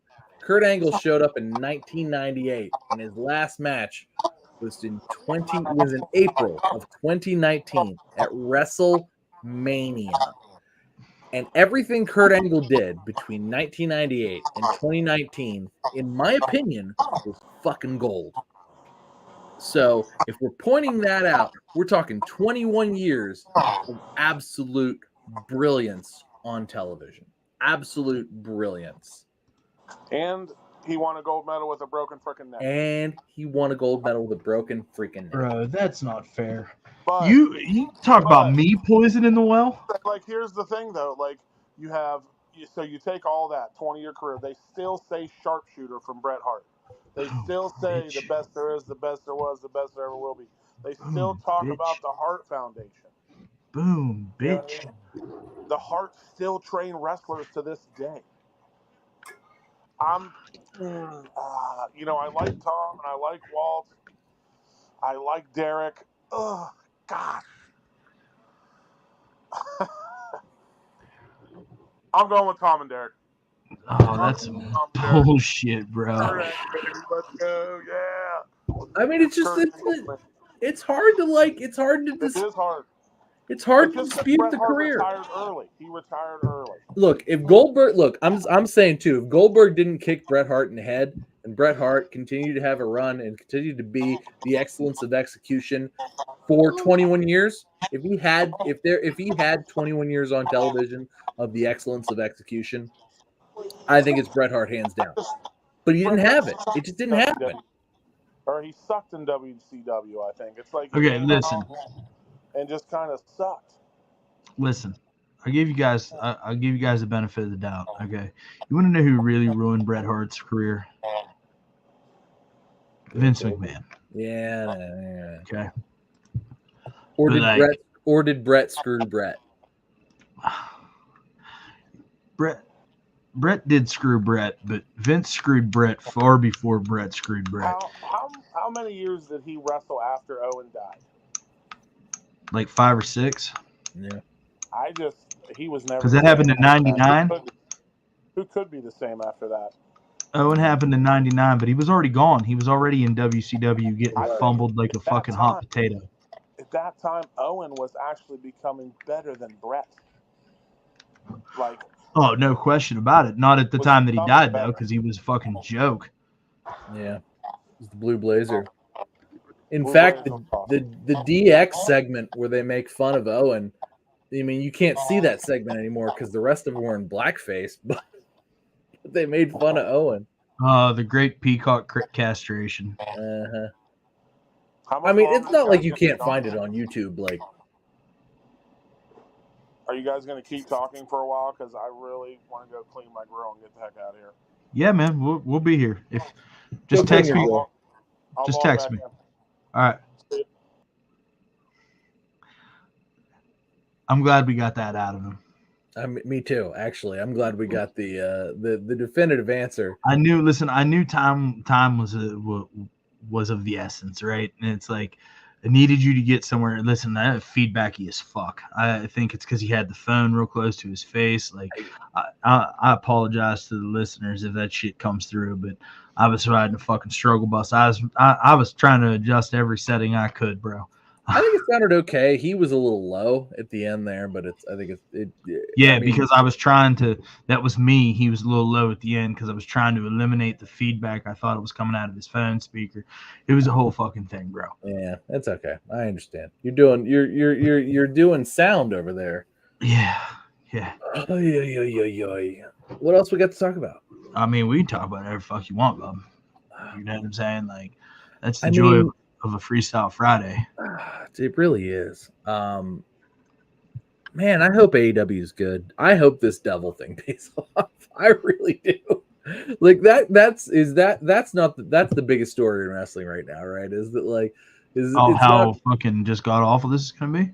I mean, I hope it pays off and doesn't suck. Like if it pays off and it's good, I'm gonna be like, oh, thank God. Like, but I'm really worried that it's gonna be garbage. Right? Like I'm really worried that it's going to be garbage. And I mean, yeah. Like there's a high potential for it to be garbage. Even if it's Adam Cole and it makes sense. Okay. Even if it's Adam Cole and it makes sense, there's a high potential for it to be garbage. Yeah. Maybe it's Britt. What if it's Britt Baker? Because we haven't seen her either. But still. And why does the devil have so many henchmen? And who the fuck are those people? Like that's like it's kind of falling off the rails. Am I wrong? There's No, just I mean it hasn't quite jumped the shark, but it's getting close. like remember when like the Dark Order had like a lot of extra members Mm-hmm. and they couldn't throw punches, Mm-hmm. and now the Dark Order's like 2 or 3 people, Mm-hmm. and it's like, but at one point there was like 15, and now there's like 3, and it's just not. It's what happened to all the other like we had at one point there was maybe like 5, but like literally like they would parade out like 10 dudes. And I feel like it's going to be that, right? Like the numbers just aren't going to add up. Like it's like we're like they have foot soldiers, like it's the Ninja Turtles, but like there's only a few people with names, and I kind of feel like you can't do that anymore in No. wrestling. You know what I mean? No, because it's so faction driven these days. It's like, look how many factions there are in professional wrestling right now. Well, and especially in AEW, AEW has always been faction driven. So it's like they have, it's like the House of Black is Malachi Black and Brody King and Julia Hart and Buddy Matthews. And I'm goddamn disappointed that you listed him after Julia Hart.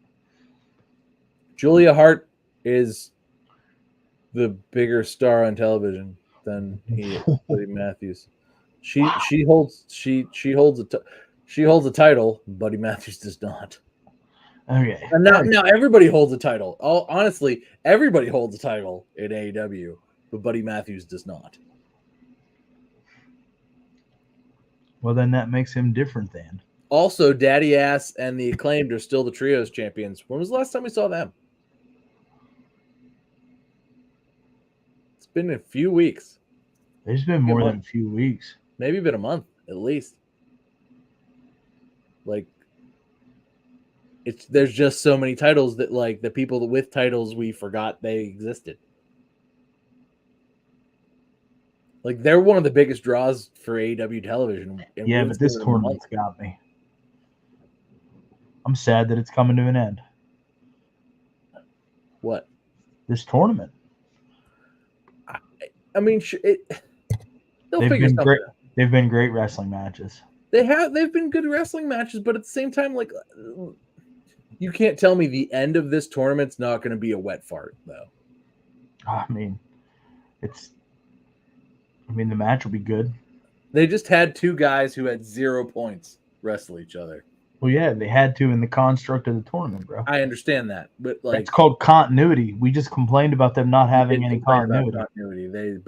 Baby steps. You got to crawl before you can walk, honey. It's just so, man. I wish. You ever just wish AEW was good? I think it's great right now. Because I've learned to appreciate it for what it is. Yeah, but like you just see the talent that they have. I had to change. They didn't have to change. I'm just saying it's so mediocre. Listen, think about it that way. I get it. I understand what you're saying.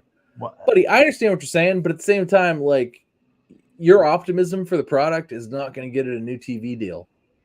And they're going to be on fucking Access Cable before this shit gets on the road, and it's going to be off WB. It's going to be off the Turner channels. And we're going to be like, how the fuck do I watch AEW? What streaming service is it on? Oh, it's on Pluto? Okay. I guess I'll watch it on Pluto. I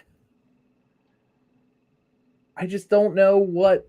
Bro, are you sure that you're drinking Treg's Blizzard IPA over there? I got some Troganator.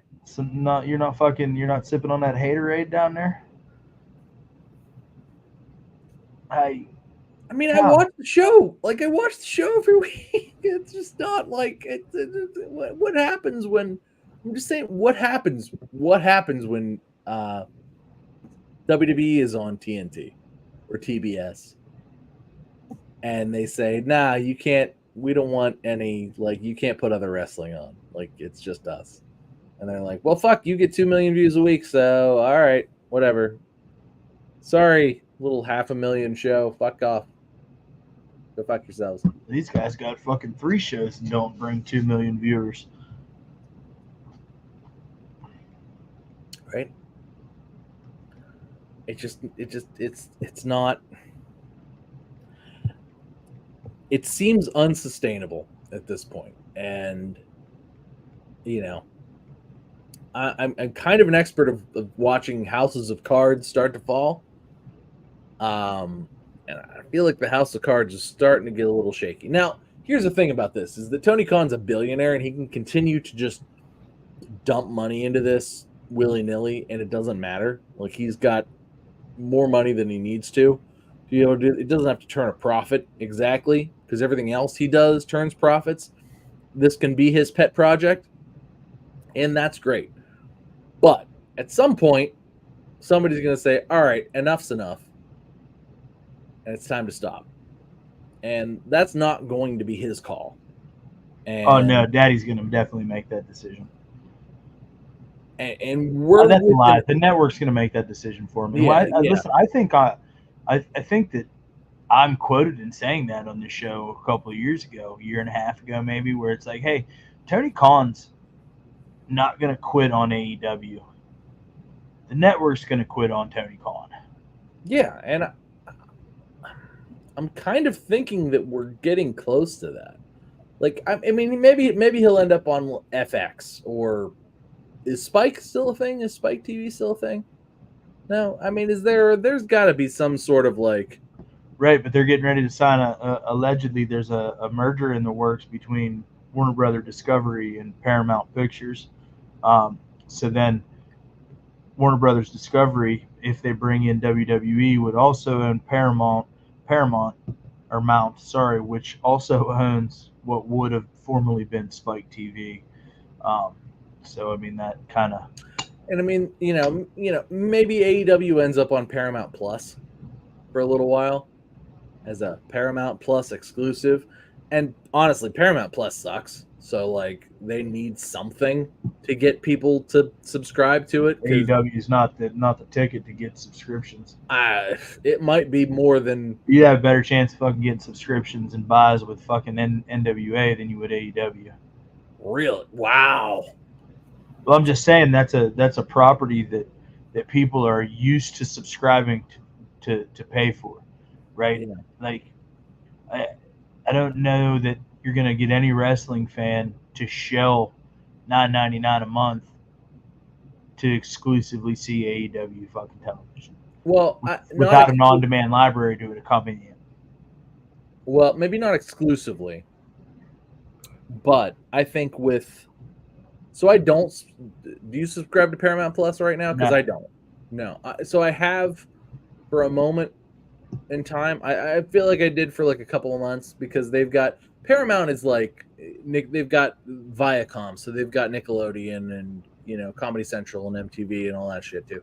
And so I have kids. You have kids, so it's like, oh well, let's get the Nickelodeon shit for 3 months or whatever. And it's like $9.99, and they give you 3 months or whatever the deal was at the time. So I mean, I've paid for that before, and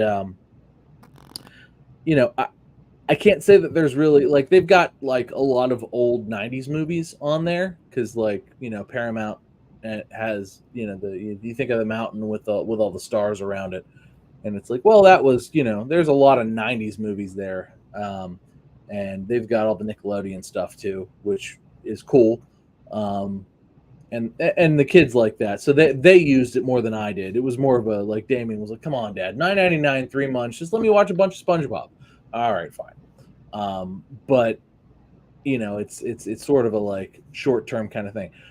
But if they have something that's consistent, like AEW is, especially if in tying into that Paramount Plus is also their pay-per-view system. Now, this is going to be devastating to their bottom line, right? Because instead of those $50 pay-per-view buys, it's $9.99 a month to watch all the shows and all the pay-per-views. That's the only way. That's the only way you're going to get anybody to subscribe to that, is if you use the WWE Network model. Because like, I'm not going to subscribe $10 a month to pay to see AEW, and then on top pay for a pay-per-view that I'm already not buying. Well, and I think that for guys like us too, is that like we'll probably share it. One of us will buy it, and then we'll just be like, here's the login for the like thing that like, you know, we watch 3 times a month, once a week, you know, and then once a month. And that'll be the way. You know, it'll be a low cash deal. It'll probably be the swan song of AEW, right? Like it'll be they'll have a like, oh, okay, well we sign a 36 month deal. We sign a 3-year deal, right? But then after that, it's like, and now we're done. Hey, listen, I just need to put this out there in case anybody fucking pick this up. Like, Tom and I are talking about the possibility of what could or could not happen with AEW as a property if WWE is the television rights are brought into Warner Brothers Discovery, knowing their track record of wanting exclusivity and their lack of playing well with others, especially with a company that has taken multiple pot shots at WWE and Triple H, you know, from a Tony Khan perspective. So we're just we're spitballing here, so let's not get carried away. All right. I'm just saying it certainly seems to me like a recipe for disaster for AEW. Oh, it's not good.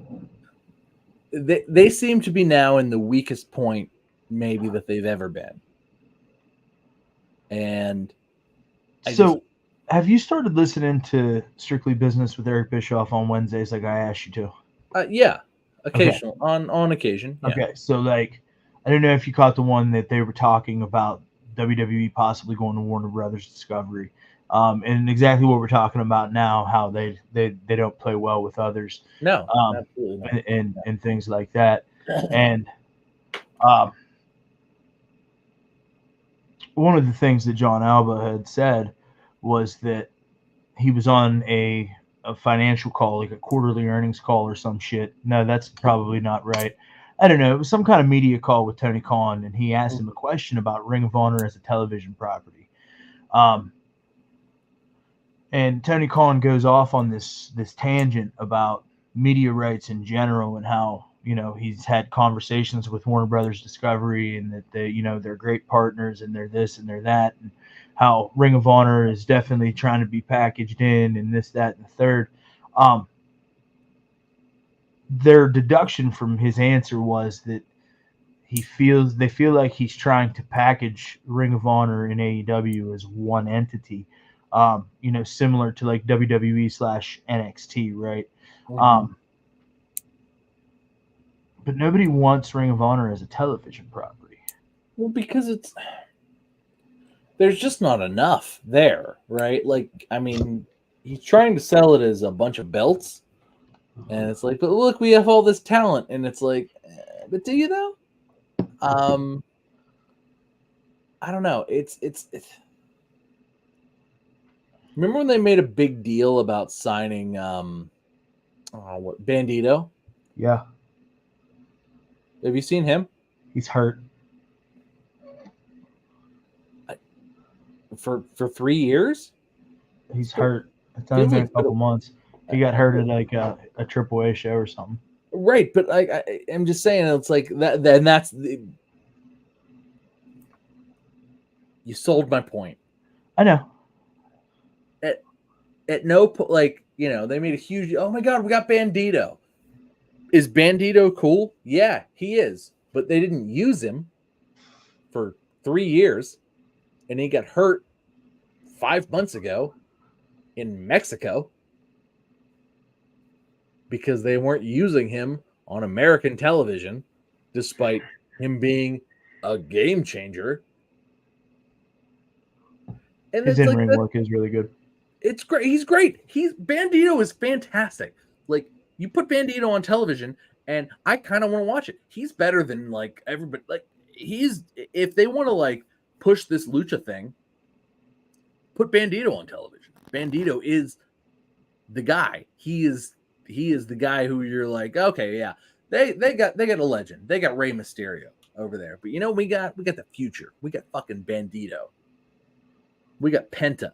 We got Rey Fenix. However, no, he's always hurt too. Ray's always hurt. Penta's always hurt.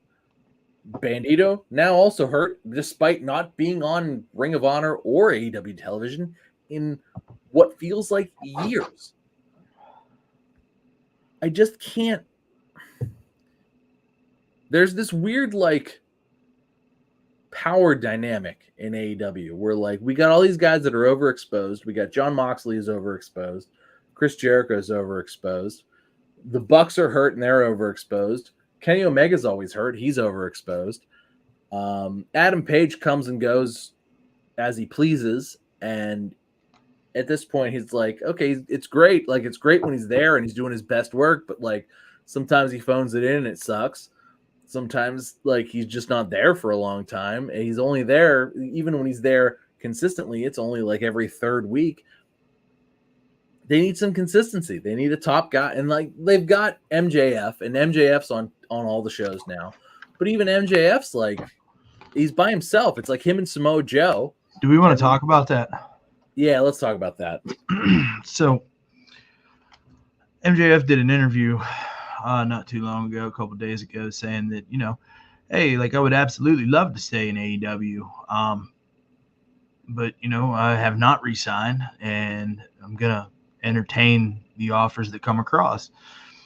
You know, and one of the questions in the interview was asked was, do you think that your style would fit into WWE? And he said, I don't think that there's any way to make MJF a cookie cutter, right? Like, he said something like, they can't contain me. Yeah, that's okay. That's better. Say, you know, but he said, so, you know, it's almost like AEW's tailor made for me.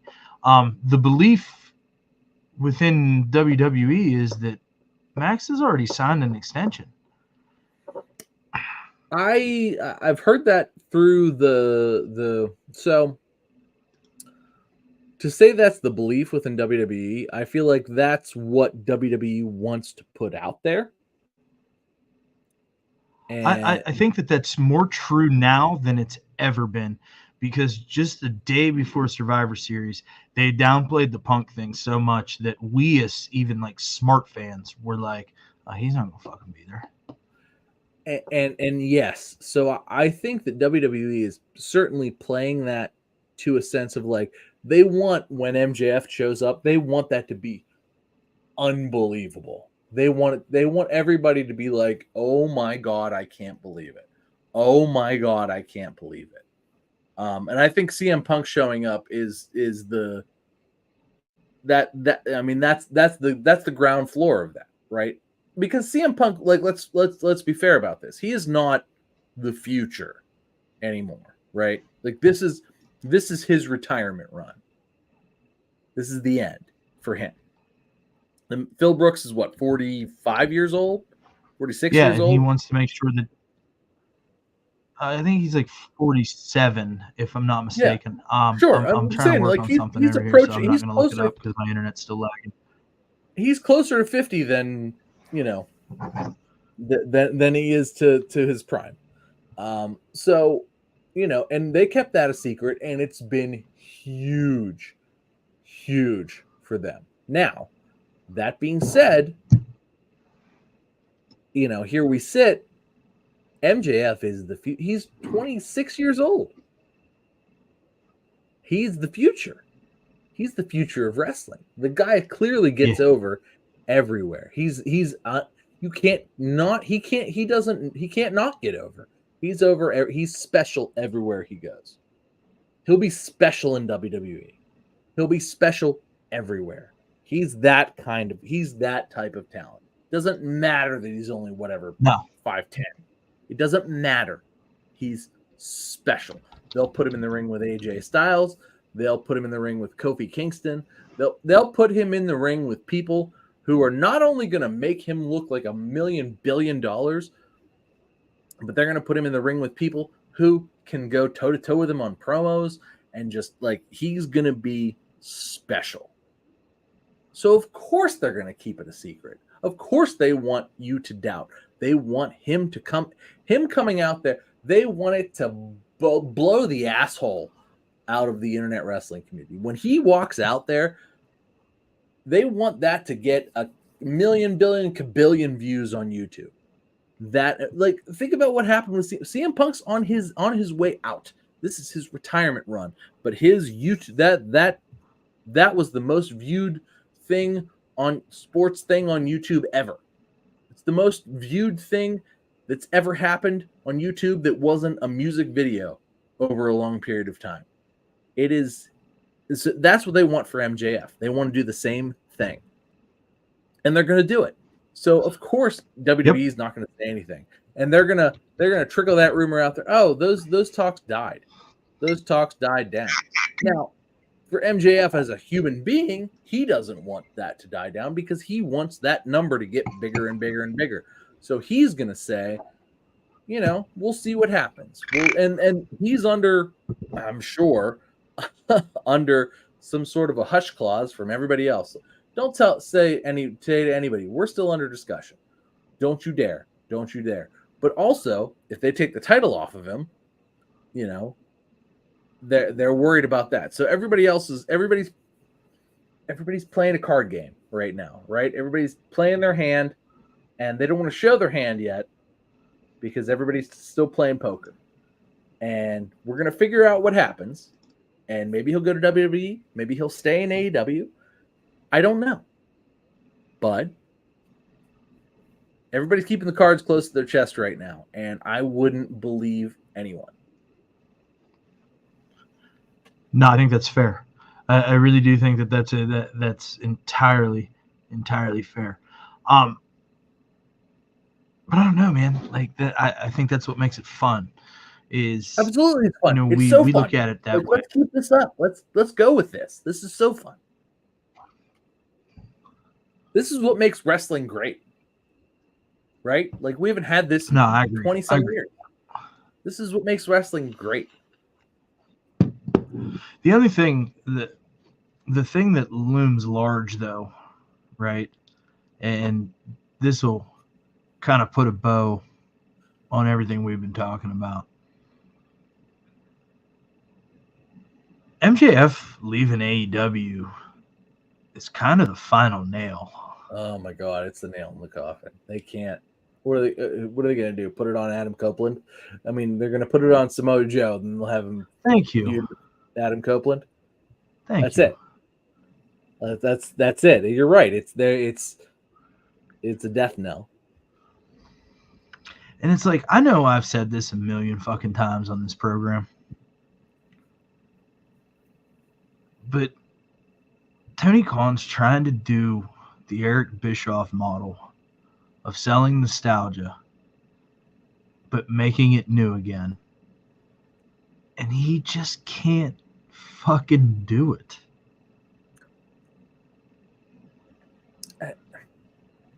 I mean, and it's because Vince became wise to it when Eric did it, too. It's like Adam Copeland can't go out as Edge. He doesn't own that. WWE owns Edge. On this day, I see clearly that my AEW run sucks. But it's okay, 'cause I'm having fun with Uncle Jay. Exactly. Bullshit, man. I mean, look, Christian's on a great run right now. No, listen, the two of them, they're must-see TV for AEW right now. It's going to be good. And I'm downplaying how good it is because I'm still fucking just a salty little bitch about it. But, like... It hasn't been great, though. This has to be good.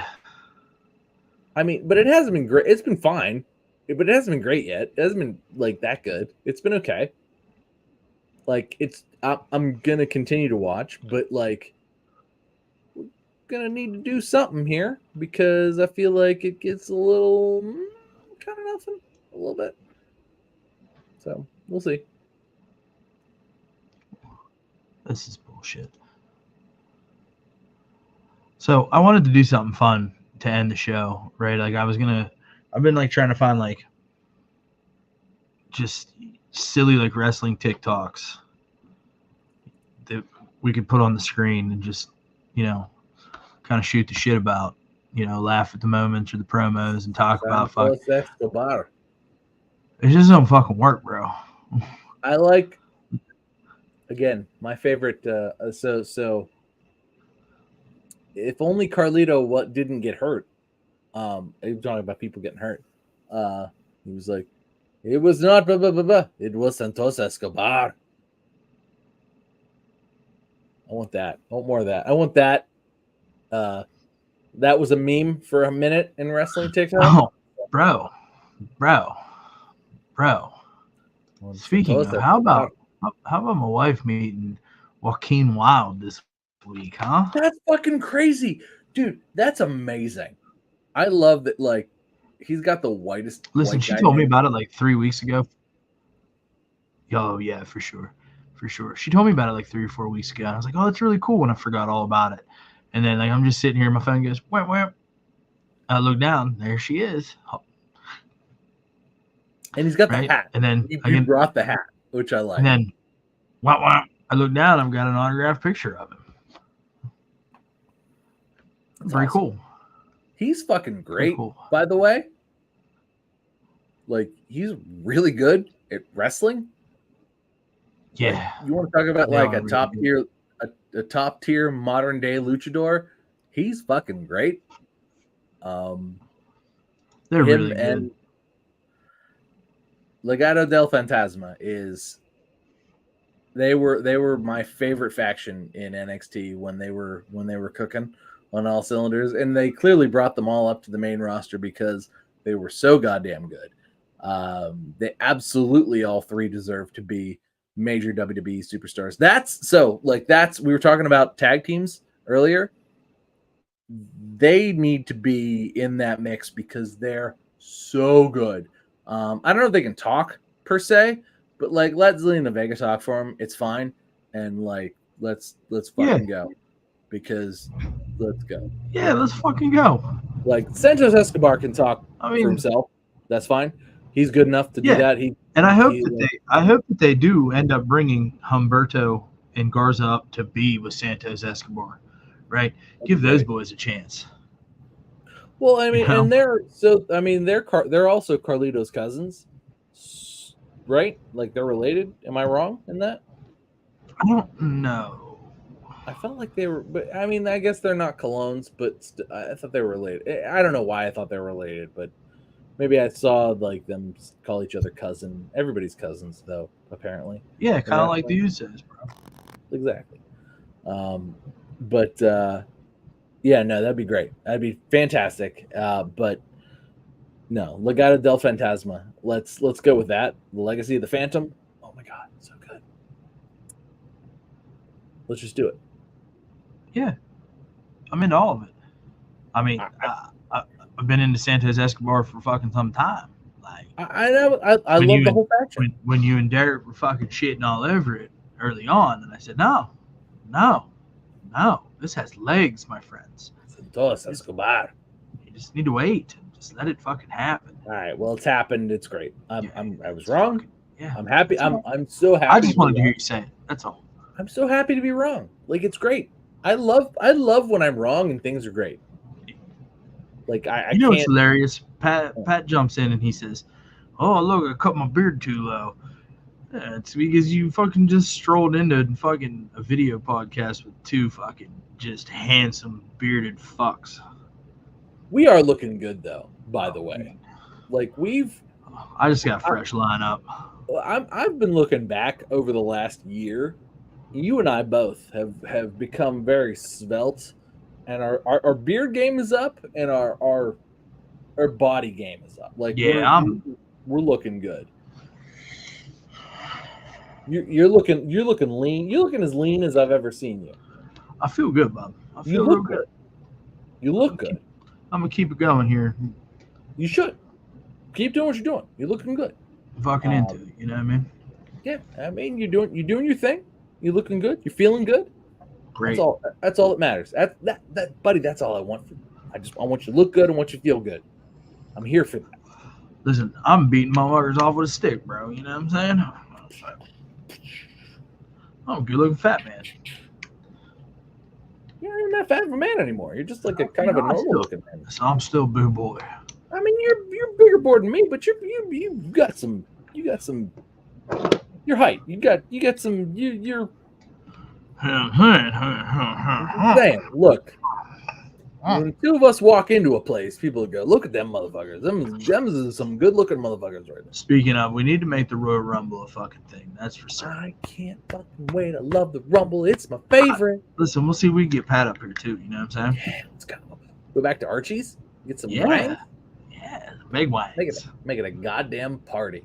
That's it. I can't wait to make it a goddamn party. Some big wangs. Some big wangs. Some Big wings. Make it a goddamn party. I want to make it a party. We're gonna make it a fucking party. Pat's here. Pat's going home. He's in his car. He's in a limo. I'm in my wife's car in the little cabrio. It's actually. Oh, you're in the cabrio. Yeah, Alan's car's broke. Something happened with serpentine belt or something. So. See, I just assumed you were in a limo, buddy. No. Alan goes in at 6 in the morning, so he just drove my truck, and I just drove this. He can't drive stick yet. I haven't taught him. Gotta get on that, pal. Hey, listen, don't forget, we are live on YouTube. You know what I'm saying? Oh, cool. Just a friendly reminder. Friendly reminder of live on YouTube as you drive through and hit the hit. It's all right. Look, he's totally hands free. Look at that. Look at that. He's amazing. He looks great. Look great, pal. Actually, it's funny because we were literally just talking about you when you popped in at the tail end of your shift there, talking about your beard, and then we started talking about our beards, and then here you are.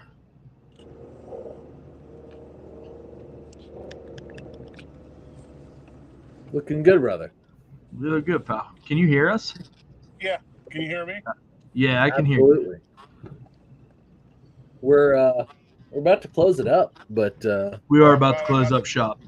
Glad I got to. but I'm glad you're here to close it up with us because we would miss Absolutely. you otherwise.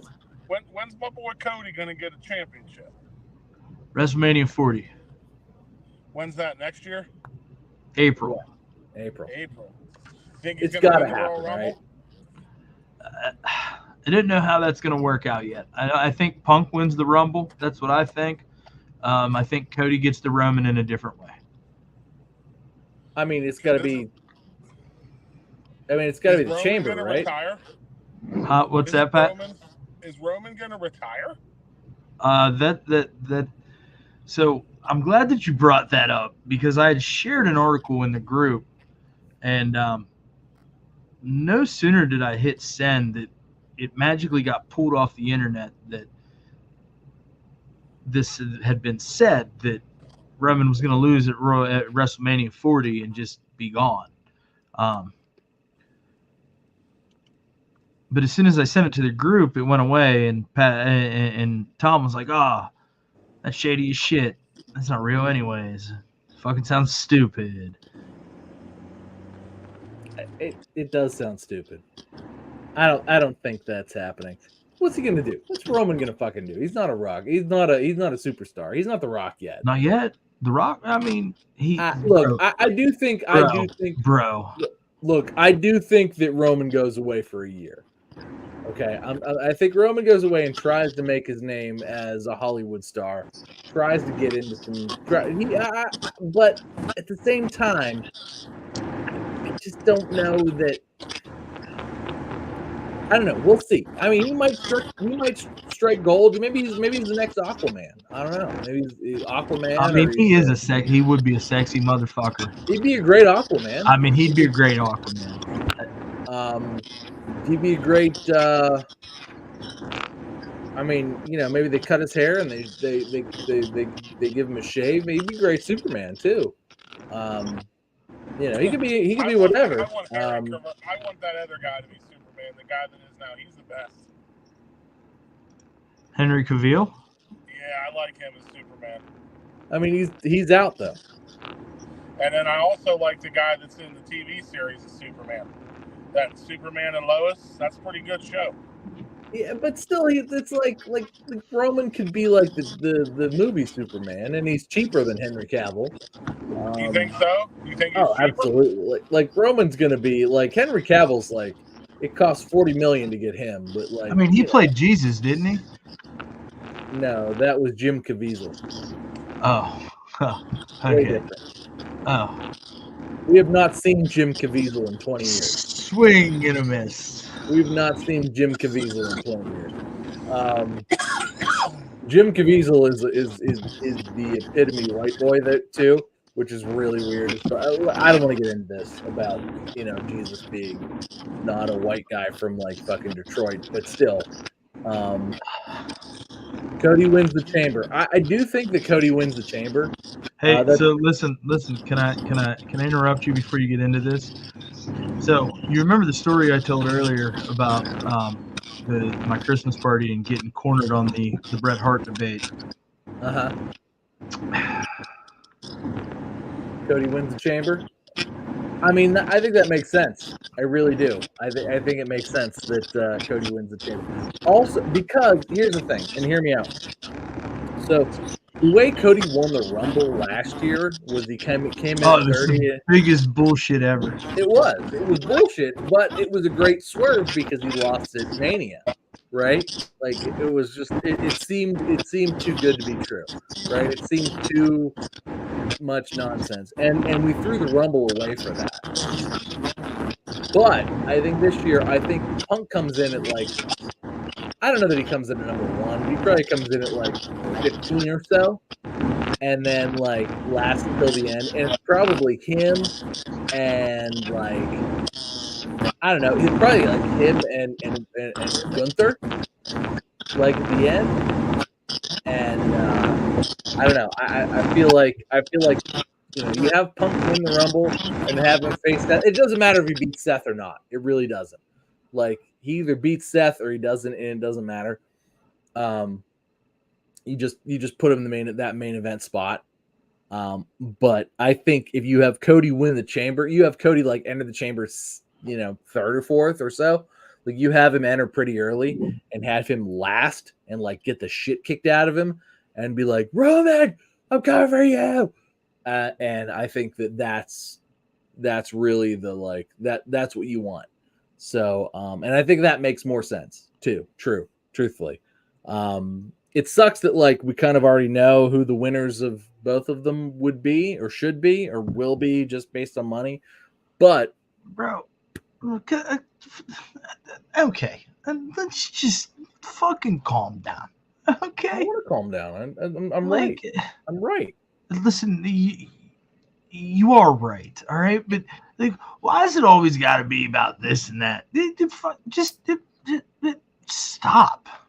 I'm gonna enjoy it. I'm still watching. Like, fucking haterade tonight, bro. I'm not. There's no haterade. I'm gonna watch. I'm just telling you what's gonna happen because I understand how wrestling works. Because I've watched, as we discussed beforehand, I've watched too much goddamn wrestling in my life for the age that I am. I've watched all the wrestling, and now I just know how it works, and I know what's gonna happen. And sometimes wrestling surprises me, and when that happens, it's fantastic. But they're not going to do that during WrestleMania season because that's not how they make money. So, they'll surprise me at SummerSlam. It'll be fine. At SummerSlam. Okay. All right. Let's just... Pat, you got any questions?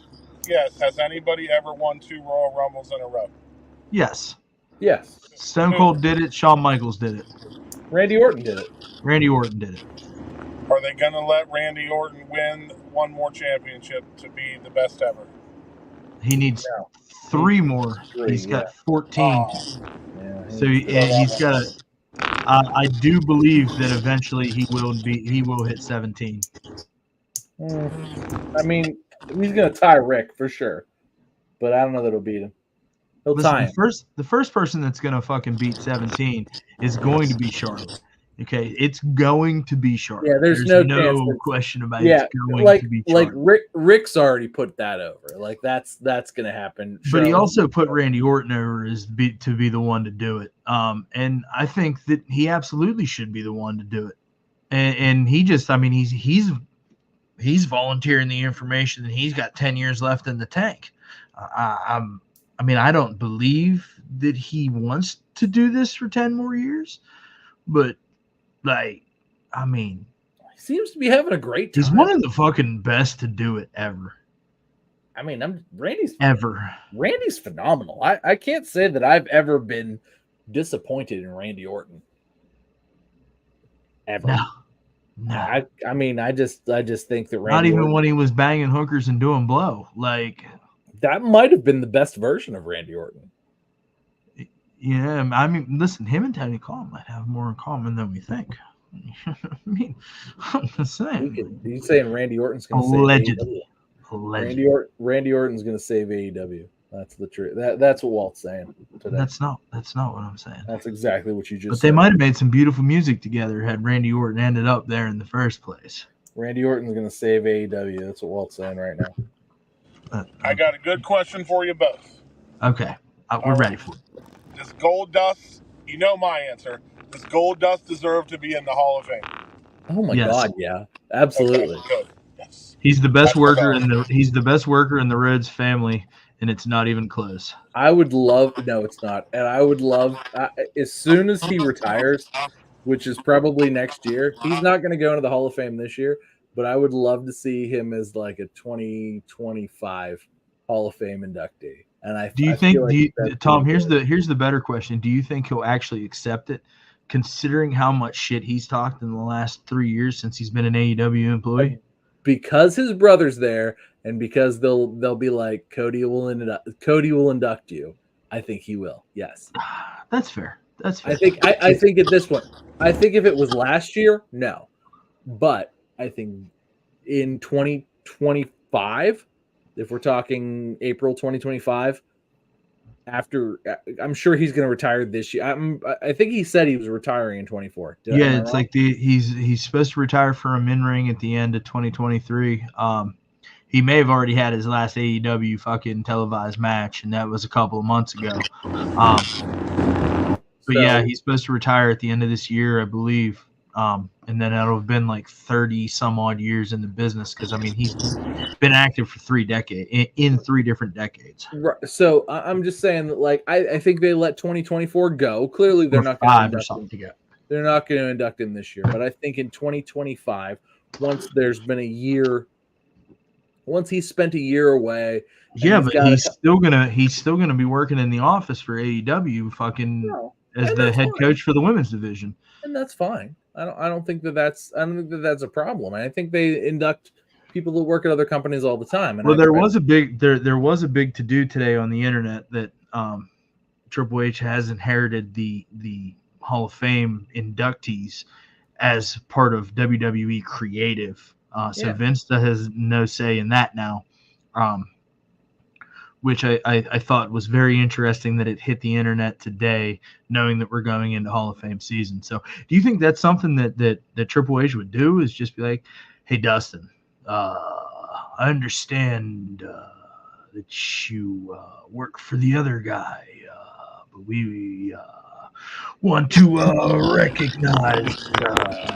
You really think that's how that conversation's going to go, bro? Yeah, absolutely. I don't think there's any reason for that not to go that way. I think they induct him as Goldust. I mean, they're not going to induct him as Dustin Rhodes. They're going to induct him as Goldust. As they should.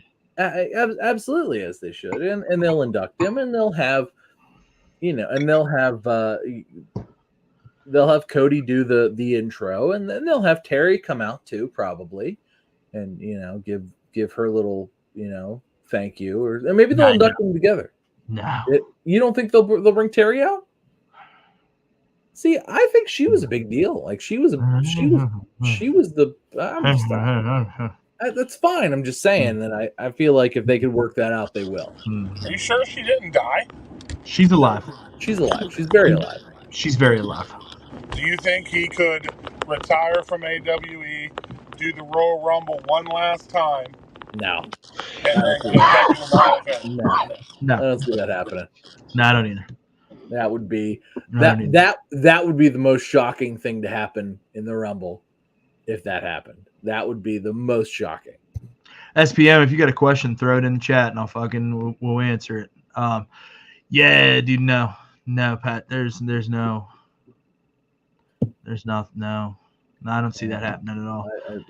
I mean, to be honest with you, I don't see how in this fantasy world that you and Tom are living in that Triple H is going to extend the olive branch to fucking Goldust.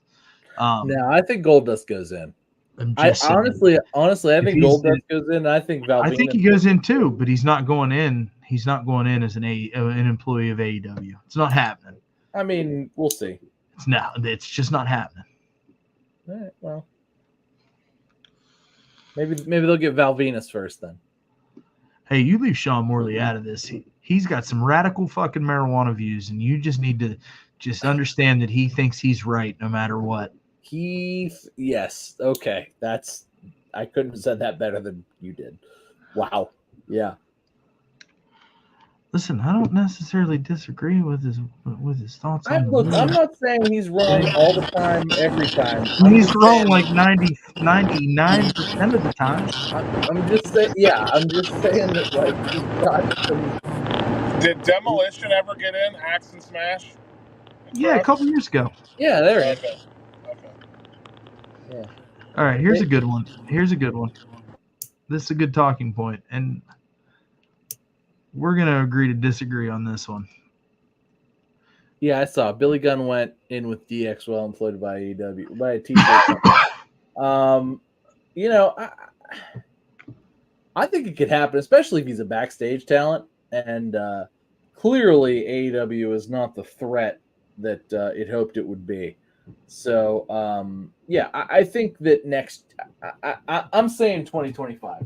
Oh, sticking to your guns. Yeah, I'm saying 2025. Sticking to your guns. No pun intended. I mean. Look, I'm not disagreeing with you, Walt, that he's not going in,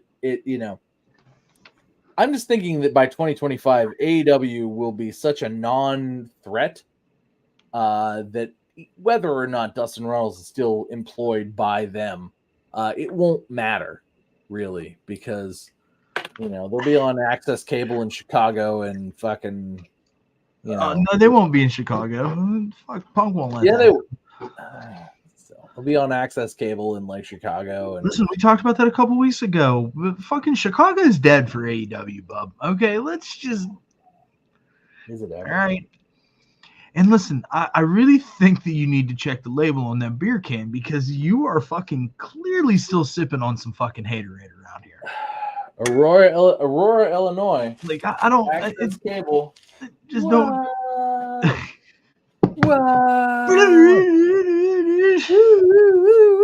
Yeah, exactly. I think that's where it'll be. And at that point, we can induct Goldust into the Hall of Fame. Man, you are a fucking hater, bro.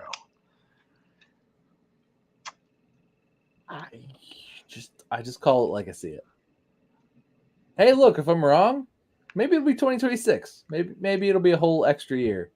I can't. We'll probably get Dave Bautista first, I think. I think Bautista's a big deal. So maybe they'll save Goldust for a less Bautista. Well, they've not been able to get Bautista for like 3 years running now. I think they get Bautista maybe this year. I think Dave's the number one guy going in this year. I want it. Give it to me. Give me what I want. I love seeing Dave in Pittsburgh. That was my favorite. That was one of my favorite shows I've ever been to. Cool. Was when I saw Dave in Pittsburgh. That was I loved it. I don't know. I love Dave Bautista, and I always have.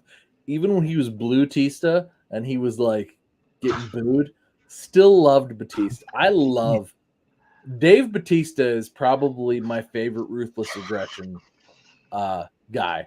I think Dave Bautista is the best.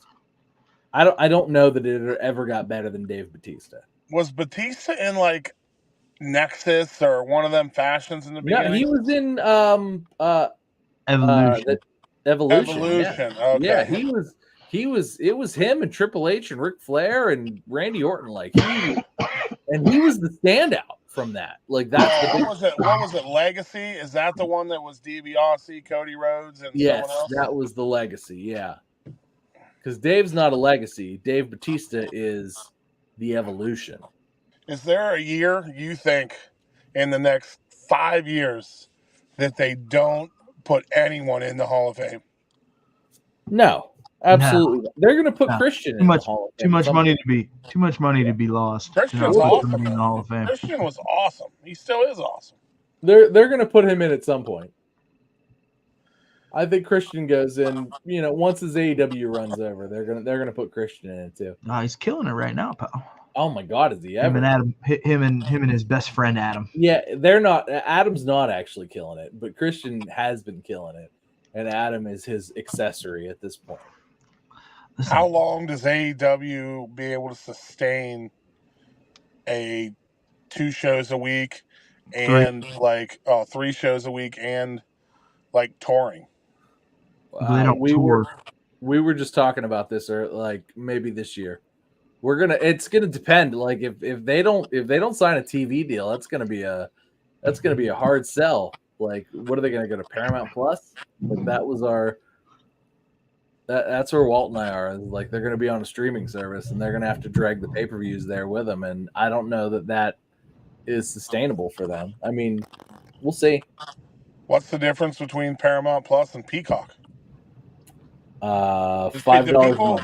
Do people consider Peacock like actual cable now? Because it's like, Well, but WWE has but WWE is on like USA and stuff. Like, yeah, you can watch it on Peacock after the fact, but like they still have like weekly televised programs. If it's just on, hey, new every Wednesday, AEW Dynamite on Paramount Plus, like you have to stream it. I mean, this isn't a secret. Like, streaming money is way less than cable money. It just is. Yep. And so they're just not. It's not going to be the same money. So I realize Tony Khan is like a billionaire, so it doesn't necessarily matter, but it kind of matters because at some point somebody's going to pull the plug or somebody's going to cut the funding to make it, not so that it's hemorrhaging money like left and right. And at that point, it'll suck. So I don't know. It's booked like shit. So that's part of the problem. Okay. Okay. Well, nobody watches, bud. Nobody watches. Like, I'm not the only one that thinks that. Nobody's watching. I had about enough. All right. All right. Well, I gotta pee again because we've been here like 2.5 hours. 2 hours and 17 minutes right now on the nose. I mean, it's a Friday night freestyle, bub. You know what I'm saying? We don't live in our normal fucking Monday rules on a Friday night freestyle. I mean, SPM agrees with me. Bro. SPM agrees. Bro. Look, I'm just speaking facts. I'm not saying I won't watch. Clearly, I'm the last guy. I'm gonna watch. I'm just saying half single. Let's party. Let's party on YouTube right now. I'll start drinking some Evan Williams. Walt will do something. You got to have something at your house. Listen, I'm drinking wild turkey in a wine glass to celebrate Tom's new job. I have a new job. I'm excited about it. Did you get a raise? No, you got a new job. I got a new job. A little bit, like for the new job, a little bit. It's like it's convoluted. Did you get a company car? No, I'm still gonna work at my house. Which is really the way That's nice. Yeah, I don't want to leave. Like, that's the thing is that I want to like work right here. I just want to like roll out of my bed and go to work. It's really like I'm so spoiled right now. Do you work in your underwear upset with you right now, pal? No, I mean like in pajamas, yeah, but not in my underpants. No, I put clothes on. If I worked at home, I would work in my straight underwear, shirt off. I mean, I would be pimping. I mean, I just like I generally like I have to take kids in to school usually too, so that's like part of it. And yeah, it's too much. I'm gonna tell you what, I was fucking stoked. So I'm on vacation right now. You know what, Tom? Go pee. All right, I'm gonna pee. You talk about your vacation. Listen, this is gonna be a thing, right? Like, I want to pee my pants. Okay, well, I don't want you to pee your pants either. Did Tom fall in love with like the first girl he met after his divorce? Hey, we're live on YouTube, bro.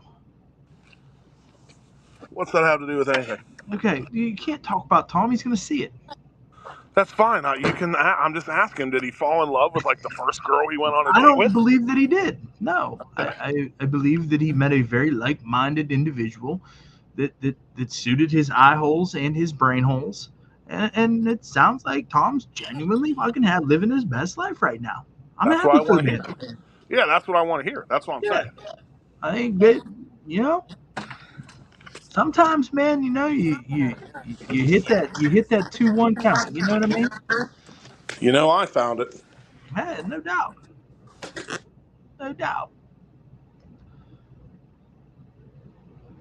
I forget what the fuck. Oh, hey, SPM, I'm kind of upset with you right now, pal. You hear me? I'm talking to you. You run away from your keyboard now. Tom, I agree. This is some bullshit.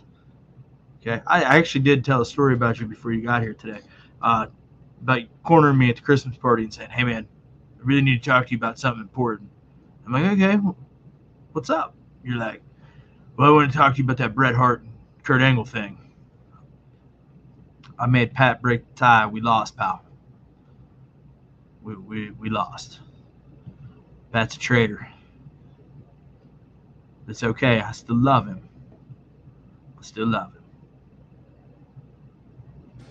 Dude, Kurt Angle was a really nice guy too. I don't know if Bret Hart is, but Kurt Angle was a good dude. I mean, Brett's as bitter as a black cup of coffee, bro.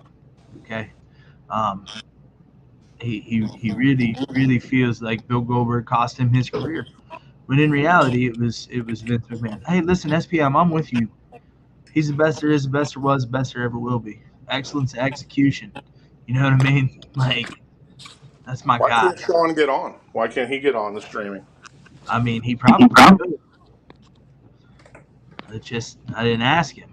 I asked you because it's Friday night freestyle. I like Sean. He's a good dude. Yeah, me too, pal. Me too. Except the fact that he agreed with Tom, it's something I don't agree with Tom in. I mean, I just listen, SPM. I'm telling you, AEW is best enjoyed with zero expectations. I promise. Just watch the matches. The matches are great. Oh, he's got Christmas cookies. You fuck. It's a party. Hey, Bob, before you watch it back, I put you over, just so you know. Put me over? Yeah. Sweet. It's exciting. So what else we got, Pat? You got anything for us, Bob? Well, about wrestling, I think that they need to do something exciting, like I think they're doing a lot of exciting things that gets the common people to start watching it again. That's going to be Bad Bunny at fucking the Royal Rumble, pal. And they're doing that right. They're doing that with Logan Paul too. Like I don't. He's pretty good, don't you think? Yeah, he's fucking phenomenal. He's going to be a world champion one day. You know where he's from, right? When he's a world champion, he's gonna fucking take that universal, undisputed heavyweight, whatever the fuck, and he's gonna show it to 157 billion people on fucking YouTube, and everybody's gonna know what WWE is.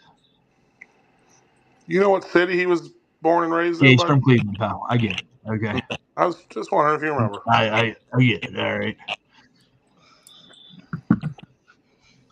The old mistake by the lake. You know what I'm saying? I do want to rant about the Steelers at some point. Go for it. Well, as SPM says, especially after losing Cody and Punk, AEW has all workers, no headliners. AEW equals second rate at best. I believe that. I think Jay White would disagree with that. I think MJF too. I would also think that John Moxley would disagree with that. Well, not anymore. Maybe a year ago, but not anymore. I also think that Bryan Danielson would disagree with that. Him and his broken orbital bone. Adam Cole would disagree with that. Him and his broken ankle. I think that there's a lot of upside. I think Swerve Strickland would definitely disagree with that. I think there's a lot of positive happening in AEW. I hope so. Are you not entertained? I mean, I am, but like, I'm sorry that they're not putting a big TV production in front of you every week. They're trying and they're failing, and I wish that they would just lean on this identity that they're a professional wrestling show. They're not a television show.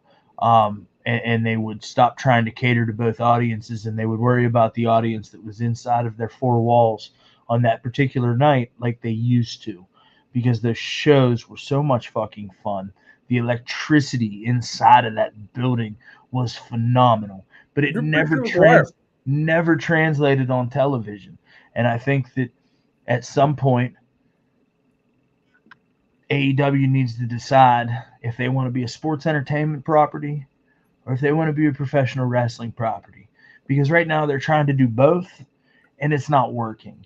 No. And what's outshining the one that's outshining the other is that pro wrestling is outshining the sports entertainment. And when I watch AEW, I'm not really paying much attention to the sports entertainment these days. I'm much more invested in the pro wrestling that's happening in the ring and understanding that these are people that I enjoyed watching, whether it be somebody like Billy Gunn back in the day or Dustin Rhodes, right? Or like I enjoy watching MJF. I enjoy watching fucking Jay White, Swerve Strickland. These are guys that are fun to watch in the ring. Mm-hmm. I've appreciated AEW from that standpoint so much more in the last fucking 3 to 4 months than I ever have. And it's made my enjoyment of that fucking product that much more because I finally understood. They're not supposed to be WWE. But they're trying to be. And that's, I agree. Like what you're saying is that like a thing that I agree with is that they're trying to be WWE. Okay, but you have to understand that they're not good at it. So like I can do the bullshit and then just enjoy the in-ring. I can see that they're not good at it. Like I've seen it, like on television. I've seen. But I mean, to continue to sit here week after week after week after week after week and say that the fucking show is not good. The show's not good because it's not WWE. That's why you don't think the show's good. No. The show's not good because they continue to try to be and they continue to fall on their face. Well, then fucking stop watching that part. Start watching the part that's happening in the ring. I just watched the whole thing. I watched the whole thing from start to finish. Like, I can't get behind this thought process. AEW is slow. It's like slow. What? I just feel like when I've watched one, it's like I don't feel like that. It's like it just feels like WWE is more like natural and more like everyone knows what they're supposed to be doing. It just because it is because they're on the road 5 days a week. AEW is just trying to put good matches in the ring. And AEW should not do that. They do that a few times. They do that a few times, but that's the problem. Is that like so they'll put on so AEW is consistently a tale of two shows, right? It's there's an hour of great wrestling and a great, but the problem is the show's 2 hours long. We say this about WWE. Yeah, but I'm tuning in for the hour of good wrestling and not the hour of bad fucking storytelling. Sure, I'm just saying it's where I'm at right now. I'm just saying and the sooner that the rest of you accept the fact that you're there for the hour of in-ring product and not the hour of fucking trying to be WWE. That's the problem is that nobody else is. And you're not there for that. But I'm here. I'm still there. I still watch. I'm when they're like, oh, we only had 670,000 viewers this week. I'm still one of those people. Like, but I can see where the cracks are. So can I just choose to overlook them anymore. And and the product is so much more enjoyable because I'm focused on what it's supposed to be. Enjoy the product. That's why I continue to tell you week after week after week that this tournament is the best thing that's happened to AEW television. And I watch it. It's great. It's fine. It's fun. It's fine. It's fine. I mean, look, this week, two guys that had 0 points wrestled each other because it's the rules of the tournament. What did you want them to do? Not wrestle each other because absolutely not. They both had 0 points. Did you want them to deviate from the rules? I mean, you're complaining that they didn't deviate from the rules, but had they have deviated from the rules and 0 versus 0 didn't wrestle each other, you would have said, "Hey, they don't ever follow their own fucking rules." But it's fine. But why did those guys not have? Why was one of them not a what must win? Why did one of them not have a win where it was like, oh, whatever. Mark Briscoe could upset Jay Lethal if he won, and he did. Mark Briscoe wins. But he did win. But he did. There was no upset there. It didn't matter. It didn't matter. It didn't even matter. But it mattered because that's Mark Briscoe. Right. I love Mark Briscoe. I think he's great too. But I feel like they could. Jay Lethal's going to be okay. Listen, he's going to come out on Wednesday and he's going to say, "Oh, fucking," and he's going to go right back to his little shtick with Sanjay Dutt, and he's going to be fucking just fine. Sure. Jay Lethal could have afforded to have lost all of those matches. Sure. Mark Briscoe, not so much. But Mark Briscoe lost all but one. Okay, and it's fine. Okay. He wrestled some bangers. Sure did. Him and Moxley was great. Him and Swerve was great. Him and Swerve was great. Like, come on, bro. Are you not entertained? By him and Swerve? I was. Are you not entertained by the matches that they're putting in front of you for this tournament? No, I feel like I've put them over pretty well. I feel like you did it first. You know what I mean? Like, and that's where we need to live right now, pal. Okay, we need to understand. All right, that like you're not there for fucking Roman Reigns and the Bloodline. We the ones. Okay. Wish I was though. Yeah, look, you're in trouble now. I love that Pat's already all the way home and he's in his garage. Pat's got the peach. Evan Williams peach. It's lights out. Boys, I need to go to bed, so we need to cut this off.